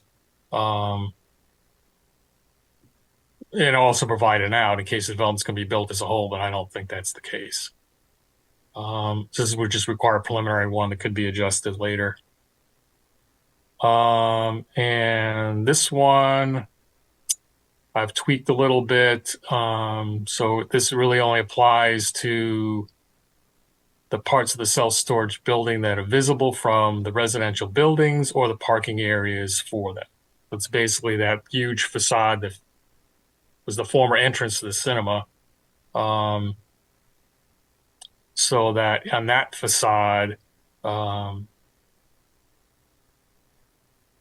proposing there was I guess the design of it included treating the current large, I think it's a 2-story window at the former entrance to this former cinema with film on top of the existing windows. I've seen these things, maybe some of you have as well. They don't age very well. The sunshine kind of beats them up. I understand now that they're a little more high tech and they're can last longer or be acceptable in terms of a treatment. So I provided it out here. If it's demonstrated to myself or the commission as a whole that'll be sufficiently durable and opaque, then why make them replace the window? So whatever, suppose they do replace it unless they can make that demonstration. And also to eliminate any proposed illuminated display areas, which fake or real unit doors behind the windows, that they would have to be replaced with exterior siding material that's opaque. They propose some false windows that would not be need to be replaced. They're fine as long as they don't consist of openings into the building and basically are illuminated. M here, I proposed both of these at the end as a list in case you do not want to require them. This would go back to a suggestion I made about a month and a half ago to the applicant about basically sliding. I'm going to go back to the plan here.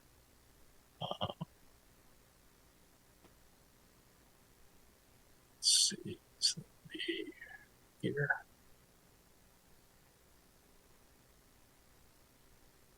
Okay, can everyone see the graphic of the site plan now? Yes? No? Yes. Yes. Okay, great. So you have this parking area here. You have, and I can't remember the exact dimension of this, but it looks to be about 15 feet between the end of the parking lot, though it varies, and the start of the building facade here. there's about maybe 5 feet here left between the facade on the self-storage building and the parking space. So the proposal was to basically slide this parking lot up close to the building 5 here, also within the island here, and allow a pedestrian walkway to be constructed along here. And there is a crosswalk here, but we had talked about another crosswalk here, maybe one in the middle there. So that's the idea, because the concern was that you have most of the parking for the residential units over in this area. So this is going to be the main thoroughfare, if you will, to that parking area.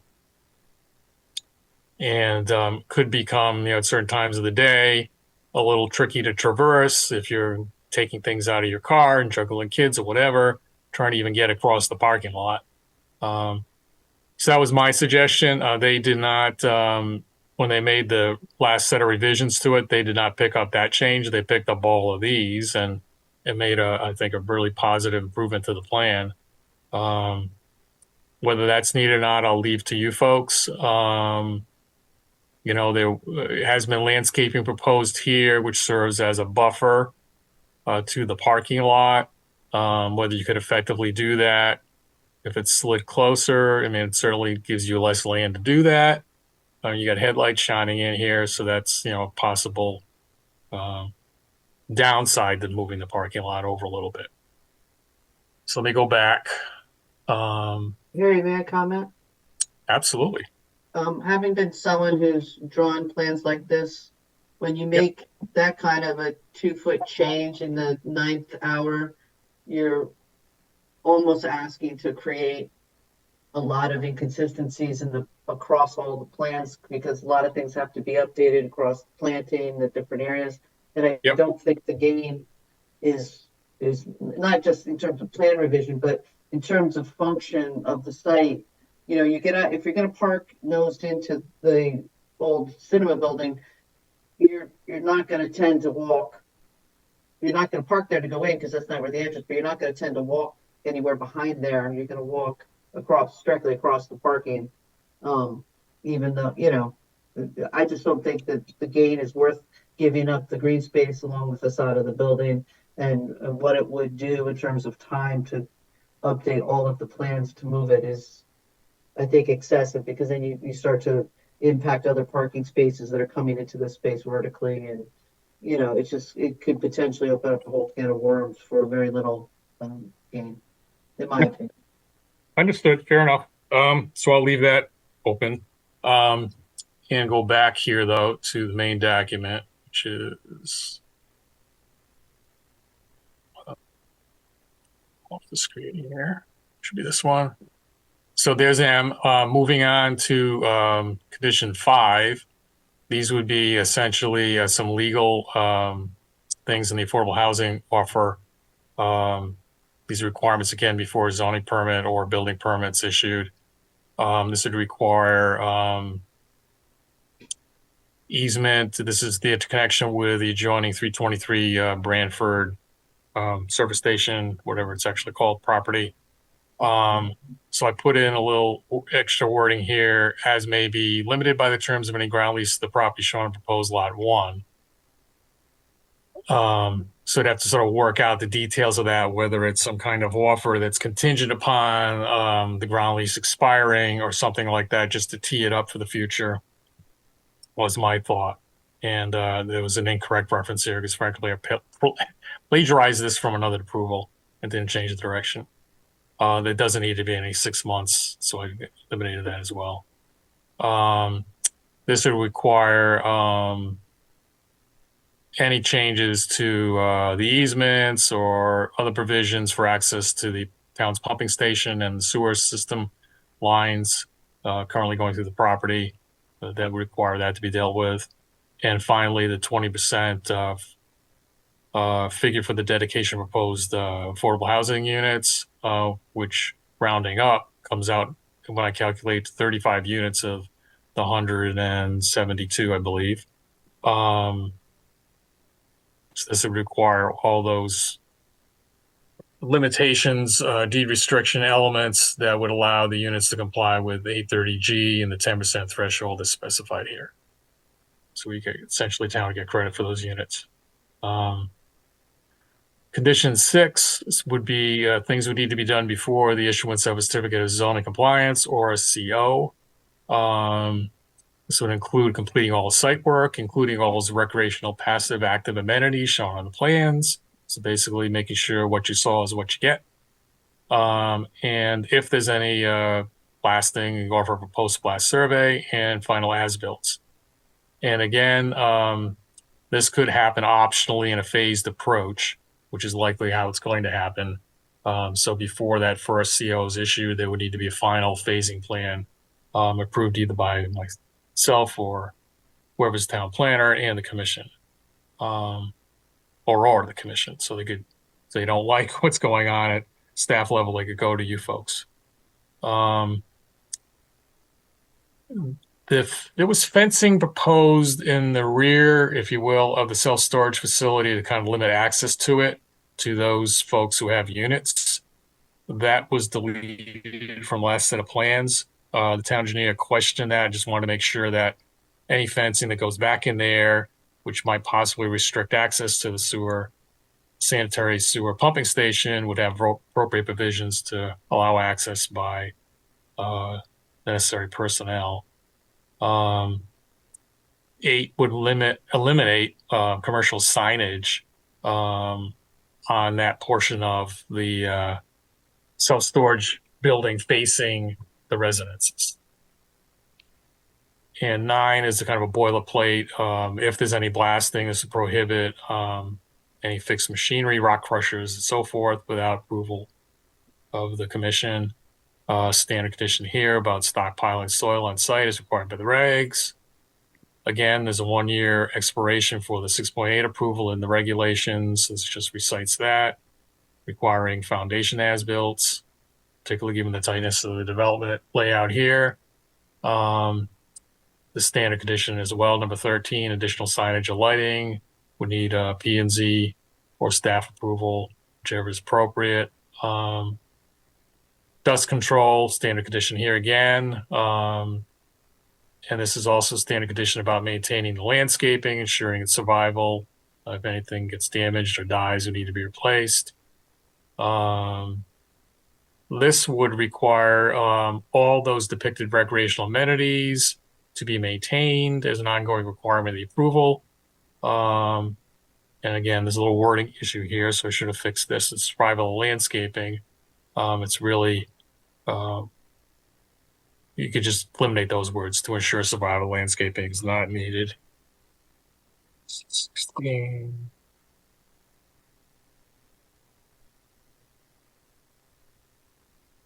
And if any of those features become damaged, they could be replaced, need to be replaced. The replacement of any of them, modification to them will require approval of a site plan modification application, which could be done by staff or the commission, depending on whether it's minor or not. And then I'm suggesting here, if you can eliminate those features, then they would need to come back to the commission through a special exception process. Number 17 would basically lay out, if you're modifying the plan, you need to follow the appropriate approval process, whether that's section 5.4 is the PDD requirements, site plan here, or special exception 9.8. Again, a standard condition here, failure to comply with the conditions might be grounds for revocation of the approval after public hearing and so forth. Number 19 is kind of a standard condition the town engineers been proposing for approvals that essentially requires maintaining the stormwater management system. This does help the town also out with its maintaining its permitting through DEP for stormwater management. And that is it. I can continue on to the subdivision, which is a little more straightforward than these two we've just gone over. You ready for the last one? Yeah, why don't you do it and then we'll. Yeah, okay.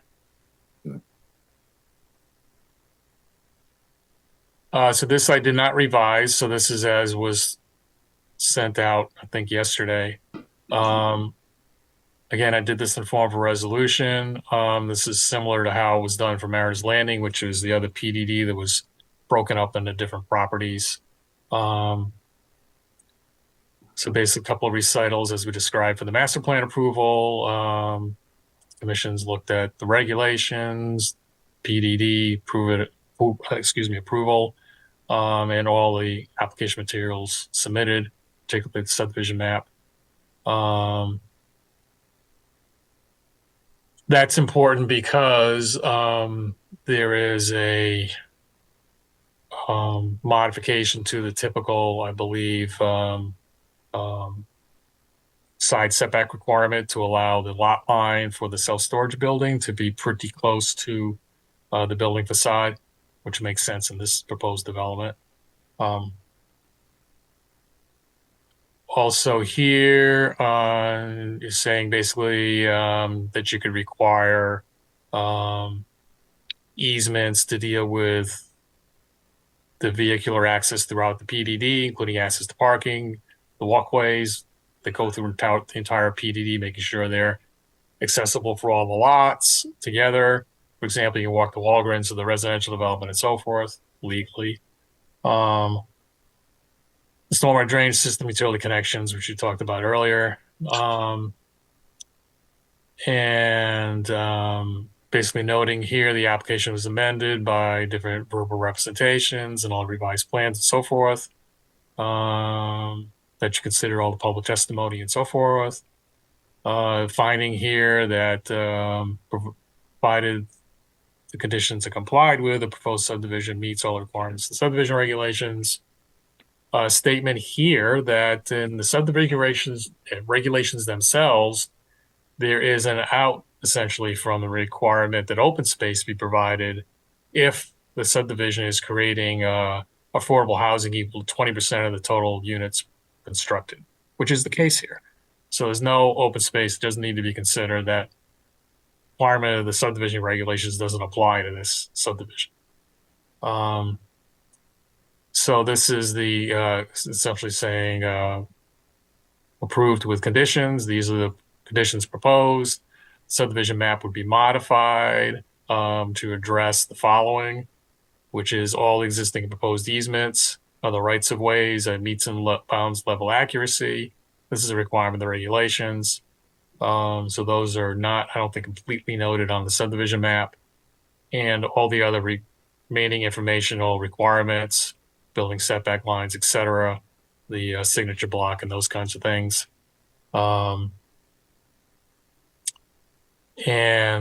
These are some requirements. These are right in the regulations, subdivision regulations required prior to the signing of the record plans, grant of any easements in a form ready for execution, any required easements for drainage, utilities, access, certificate of title.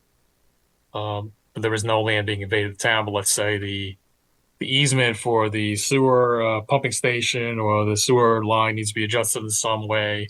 This would take care of that, as well as that all those whoever is doing that can act on behalf of the grantor of the easements.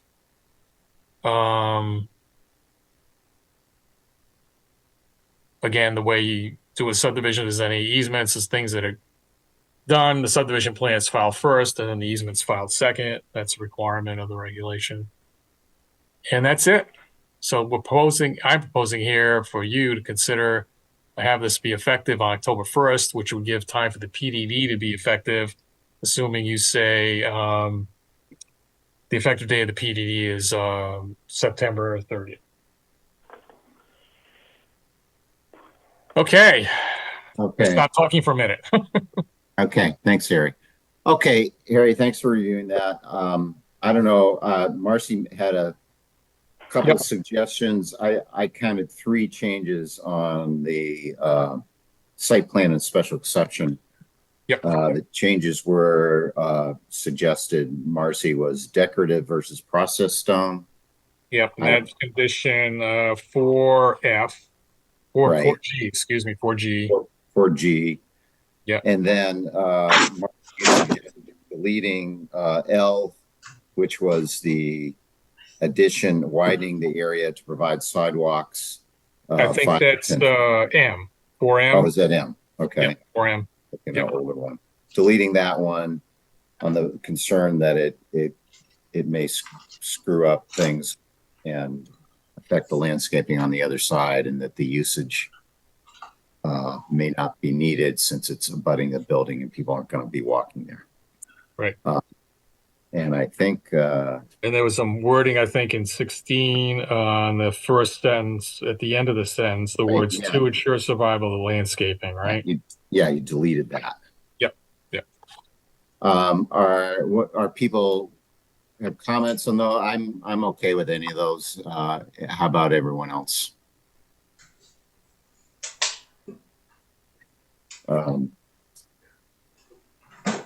Anyone have any objection or to one or the other? Joe Chadwick? No objections whatsoever. Okay. A lot of work on this is the review I saw the other day. Yeah, absolutely. Fred? I agree with Joe. I think Harry put a lot of work into this, a lot of thought into this, and I'm okay the way it reads with all the revisions. Okay. Joe Vayuso? Yeah, I'm same way. I'm okay with Harry, all the work he did to this. Okay. And with Marcy and the 3 changes that we talked about as well. I'm assuming everyone's signing on to those too. Right. Marcy? Yeah, I mean, it's a tremendous amount of work. I mean, I know I'm being a little picky, but I know Harry pays attention to those details, so just wanted to get it in there straight. Right. Great. No, I appreciate that. This was a ton of work and it's a major project, and appreciate it. Okay. So then maybe we can vote. I think the order that we have to start with is the plan development resolution first. Is that correct, Harry? Is that what you recommend? Yes. Again, with the effective date, I'm suggesting of September 30th. Okay. So does someone make a motion to approve the resolution for the plan development district approval, master plan approval, application number 24.6.4 that Harry just read to us, and again with the effective date of September 30th, 2024. Chadwick will make that motion. Motion to approve and adopt that resolution by Joe Chadwick. Is there a second? Marcio, second. Second, Marcy. Any further discussion? All those in favor? Joe Chadwick? Joe Chadwick is in favor. Fred Russo? Fred Russo is in favor. Joe Vayuso? Unfortunately, Joe Vayuso is not going to be voting approval on this application. I have a lot of concerns with the density of this property. I feel that the 6.25 acres that this project should have been used for, I guess, for the calculations of the density, and it comes out to more than 27 units per acre.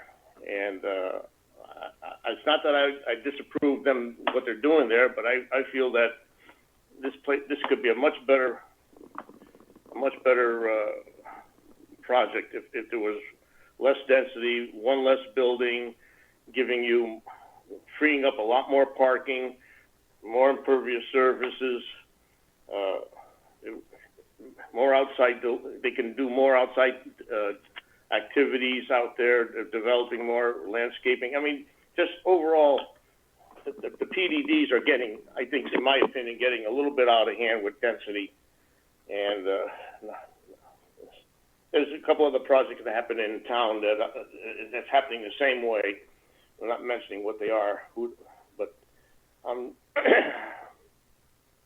it's not going to stop the project from going forward. But I would hope that maybe sometime in the future we would put these PDDs on an agenda to maybe improve some of the regulations or improve the revisions or whatever. But for now, I just can't, in good conscience, vote for an approval based on the calculations on 13 acres when it should have been based on, the density should have been based on 6.25 acres, the site that's actually being developed. Because as far as I'm concerned, this is already a developed site, and basically 7 acres has already been developed and used up, and it should have been taken out of the calculations. But and that's going to be my opinion. Okay, thanks, Joe. So Joe votes no. And Marcy? Marcy approves. And Chair also approves. So that's motions approved, a 4-1 vote. Let's go on to the special exception and the site. What are the? Well, we approved the PD and master plan. Next one is the site plan and special exception. That resolution, that's the one that had the 3 changes, I believe, that we've talked about: the decorative process, the deletion of the 5 to 10 foot walkway is M, and then striking the language to ensure survival of the landscaping. And we don't need it. Do we need it? Process? It's decorative stone. There's process is a completely different material. Just right. Yeah. So deleting the word processed and inserting the word decorative, right? Yep. That's condition 4G, changing process to decorative. And I've got eliminating condition 4M, which was moving the parking lot closer to building 5 and adding a walkway along the self-storage building. And then eliminating the words in condition 16 to ensure survival of the landscaping. Right. Okay. Do we need an effective date on this one? I think if you made it also October 1st, that would work. Okay. So okay. So we'll add that too. Yeah. Just to a motion. So a motion to approve, subject to proposed findings and conditions as modified tonight with an effective date of October 1st. Okay. So that's the motion. So I want to make that a motion to approve the resolution with the changes with an effective date of October 1st. Again, this is the site plan special exception resolution that Harry just reviewed with us. Yeah, technically it's not a resolution. I just did findings and conditions, but just. Okay, the findings and conditions. So, someone want to make that motion? Fred Russo makes that motion. Motion approved by Fred. Is there a second? Chadwick seconds. Second by Joe Chadwick. Any further discussion? All those in favor, Joe Chadwick? Joe Chadwick is in favor. Fred? Fred Russo is in favor. Joe? No, disapprove. Opposed? Marcy? Marcy approves. And Chair also approves or is in favor. And the last one is the PDD. The subdivision. I mean, excuse me, the subdivision. What am I talking about? The subdivision. You're right. There were no changes to that resolution, right? You had the effective date already of October 1st, right? Yep. Okay. Okay, so I want to make a motion to approve the subdivision application by adopting the resolution that Harry just reviewed with us. Fred Russo will make that motion. Motion made by Fred. Is there a second? Marcy will second. Second by Marcy. Any further discussion? All those in favor? Joe Chadwick? Joe Chadwick is in favor. Fred? Fred Russo in favor. Joe? Joe is not in favor. Okay. Joe's opposed. Marcy? Marcy's in favor. And Chair's also in favor. Okay, so that application is approved. Okay, so thank you, everyone. Joe, I will say, I mean, fair point. For me, affordable housing is a big thing. And if it didn't have an affordable, a 20% affordable component, I would definitely move it down. But I just think Joe makes a very good point about examining the number of apartment complexes that we're seeing just as a trend, and having some just overall discussion about what's appropriate and what's good planning as far as sewer capacities, Sure. I had a whole conversation with someone today who felt like, our financials are more than strong enough. We don't need to support increasing the tax base. I don't, it'd be nice to look at that sort of aspect of planning for the town relative to this topic. So we're not looking at things in so much of a vacuum, but a little bit more, macro level. Things are changing in town, and we got to change and revise things. That's the way it goes. You just got to revise as you go along. What was 10 or 15 years ago may not necessarily be good for us today. So we just have to revise it, talk about it, and see where we can improve. That's all. Sure. I mean, I'd like to look at it from a capacity standpoint. I just feel like we're just getting a lot of proposals for a lot of apartment housing, and I don't know what's appropriate. And mine, as much as I'd like, I have as much as we need, it's unaffordable because wages aren't keeping up. And I was just looking at my own daughter's income and what she's trying to do to get an apartment. A lot of these luxury apartments are outpacing, aren't an accurate reflection of market rate housing that we do have, or just it's a different model, and whether that's what the town wants to promote or not. I mean, I just think we need to have just a general discussion, town-wide discussion about, what the town wants to see as far as development, and what our appropriate densities where and uses where, like in our other long application tonight, One of my concerns is the sewer system, and I really, it would be nice to have someone talk to us as far as the sewer system in this town, as far as the capacities that we have or don't have, and it's there's a lot of units being proposed, future units, and what can or can't, how much more capacity do we have, and how much more is it going to cost this town to get to those capacities that are going to be needed? I mean, we always talk about school systems, but the sewer system is another one that's a very big budget situation that the town may be responsible for. And we're talking a lot of new units. Commercial Parkway, North Main Street, we've mentioned a couple already that we had informal discussions. Who knows what else? I mean, we're talking some major capacities that we have to probably accommodate. So it would be nice to hear from the sewer authority how more do we have before we're going to be overtaxed? We're not going to be able to handle it.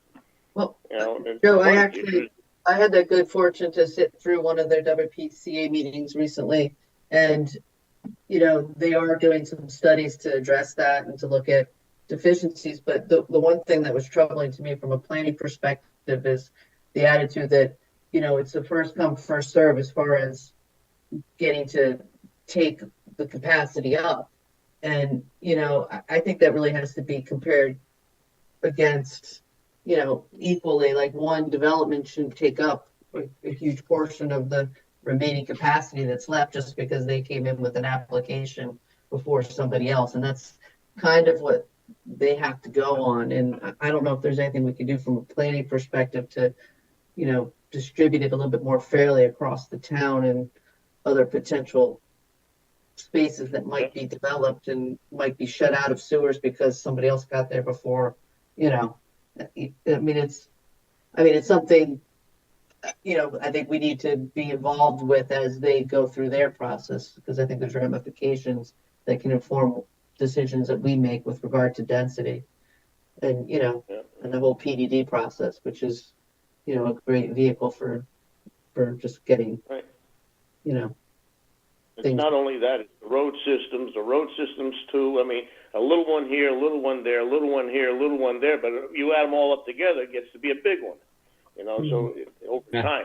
So you have to look at the whole package, in my opinion, and see, and come up with maybe a more long-term plan. I don't know. I mean, it takes a lot of people it's it's going to take a lot of people to talk about it, to come up with as many ideas as you can to solve the possible problems that might be coming up with added, when you get added people, added population in this town, any town.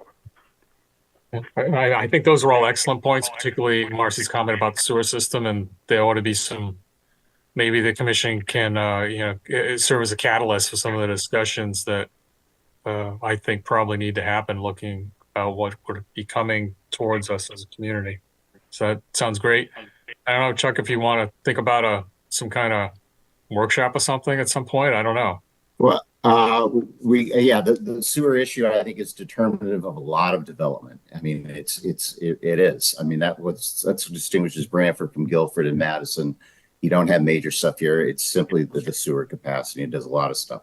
And my understanding is that some of the stuff that even we've talked about, the North Main Street, the Amazon site, there's red flags from sewer, so they may not ever happen. So that is real. My main concern right now is that it's 10:40 and I want to get through the agenda. I understand. Right. So, but all good points. Okay. So, just continuing with old business, item number 5 is something we have for a public hearing on the 19th. So we don't need to do anything with that. That's Charles Watts, 38 Howard Avenue. And then under new business, we have 1, 2, 3, 4, 5 items. These are items that we either have public hearings set for. It looks like we have 3 scheduled for our next meeting, and then 2 that haven't been set. So I assume we'll just set those in accordance with whatever the normal process is. Right, Harry? Anything I'm missing? I'm trying to. Not at all. No. Okay. Then we can jump now to other business. First one we have is a bond establishment for 6676 to 82 Totoket Road and 0 Tweed Road. What's that about? We received a request for establishment of a soil erosion and sediment control financial guarantee related to the subdivision that was approved on August 7th on Totucket Road. Staff reviewed the submitted estimate and recommends the commission approve the bond in the amount of $61,880. Okay. Someone make a motion to approve the bond of $61,880 as recommended by staff for this subdivision. 61,000 for soil sedimentation? That seems excessive, no? Not the same thing. For 6,100. Nope. No. It's for all of the storm drainage, temporary detention basins, the construction tracking pad. So it basically ensures these things would be built. Okay. Once they are built, the applicant can come back in and say, hey, they're here. Can I get a reduction in the bond to whatever level would be appropriate to replace the silt fencing and so forth? But they're just buying an insurance policy, is correct, right, for the bond? Yeah, and this figure comes from them, right, Evan? Yeah, and the largest chunk of that is for 3 detention bonds. Oh, 3 of them. Yeah, 3 basins. I wasn't sure. The number caught me off guard. I'm sorry. Yeah, we thought it was high too. Okay, but using their own number. Someone like to approve the establishment of the bond. Someone make that motion. Chadwick makes that motion. Motion by Joe. Is there a second? No seconds. Second by Joe Vayuzo. Any further discussion? All those in favor? Joe Chadwick. Joe Chadwick is in favor. Fred Russo. In favor. Joe Vayuzo. All in favor. Marcy. Favor. And Chair's also in favor. We got another bond for 60 Maple Street, Mariners Way. What's that for? This is a requirement of the PDD approval for the completion of the riverfront walkway. The vast majority of it will be done before they're looking to get COs for the first building they've completed. So this would be a bond to cover the completion of the remaining portion of the walkway. Essentially, along the stretch that's adjacent to the last building. They're just pouring the foundation for that now. So the figure opposed, and I have a memorandum from Jane Ellis, the zoning enforcement officer, recommending the approval of the amount proposed by the applicant, which is $19,548 for the completion of the riverfront walkway. Okay, so I'll make a motion to establish a bond in the amount of $19,548 for the completion of this public improvement, namely the riverfront walkway for the 60 Maple Street Mariners Way approval. Fred Russo will make that motion. Motion by Fred, is there a second?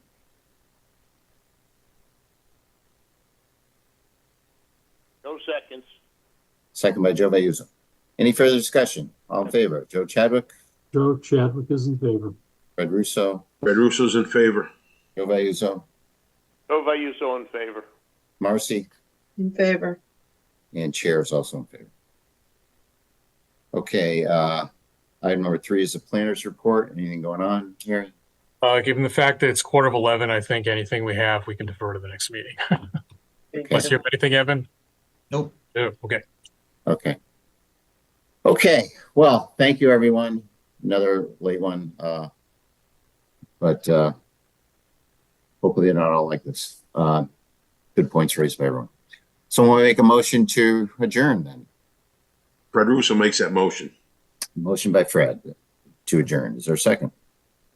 Marcy, a second. Second, Marcy. Any further discussion? All those in favor? Joe Chadwick? Chadwick is in favor.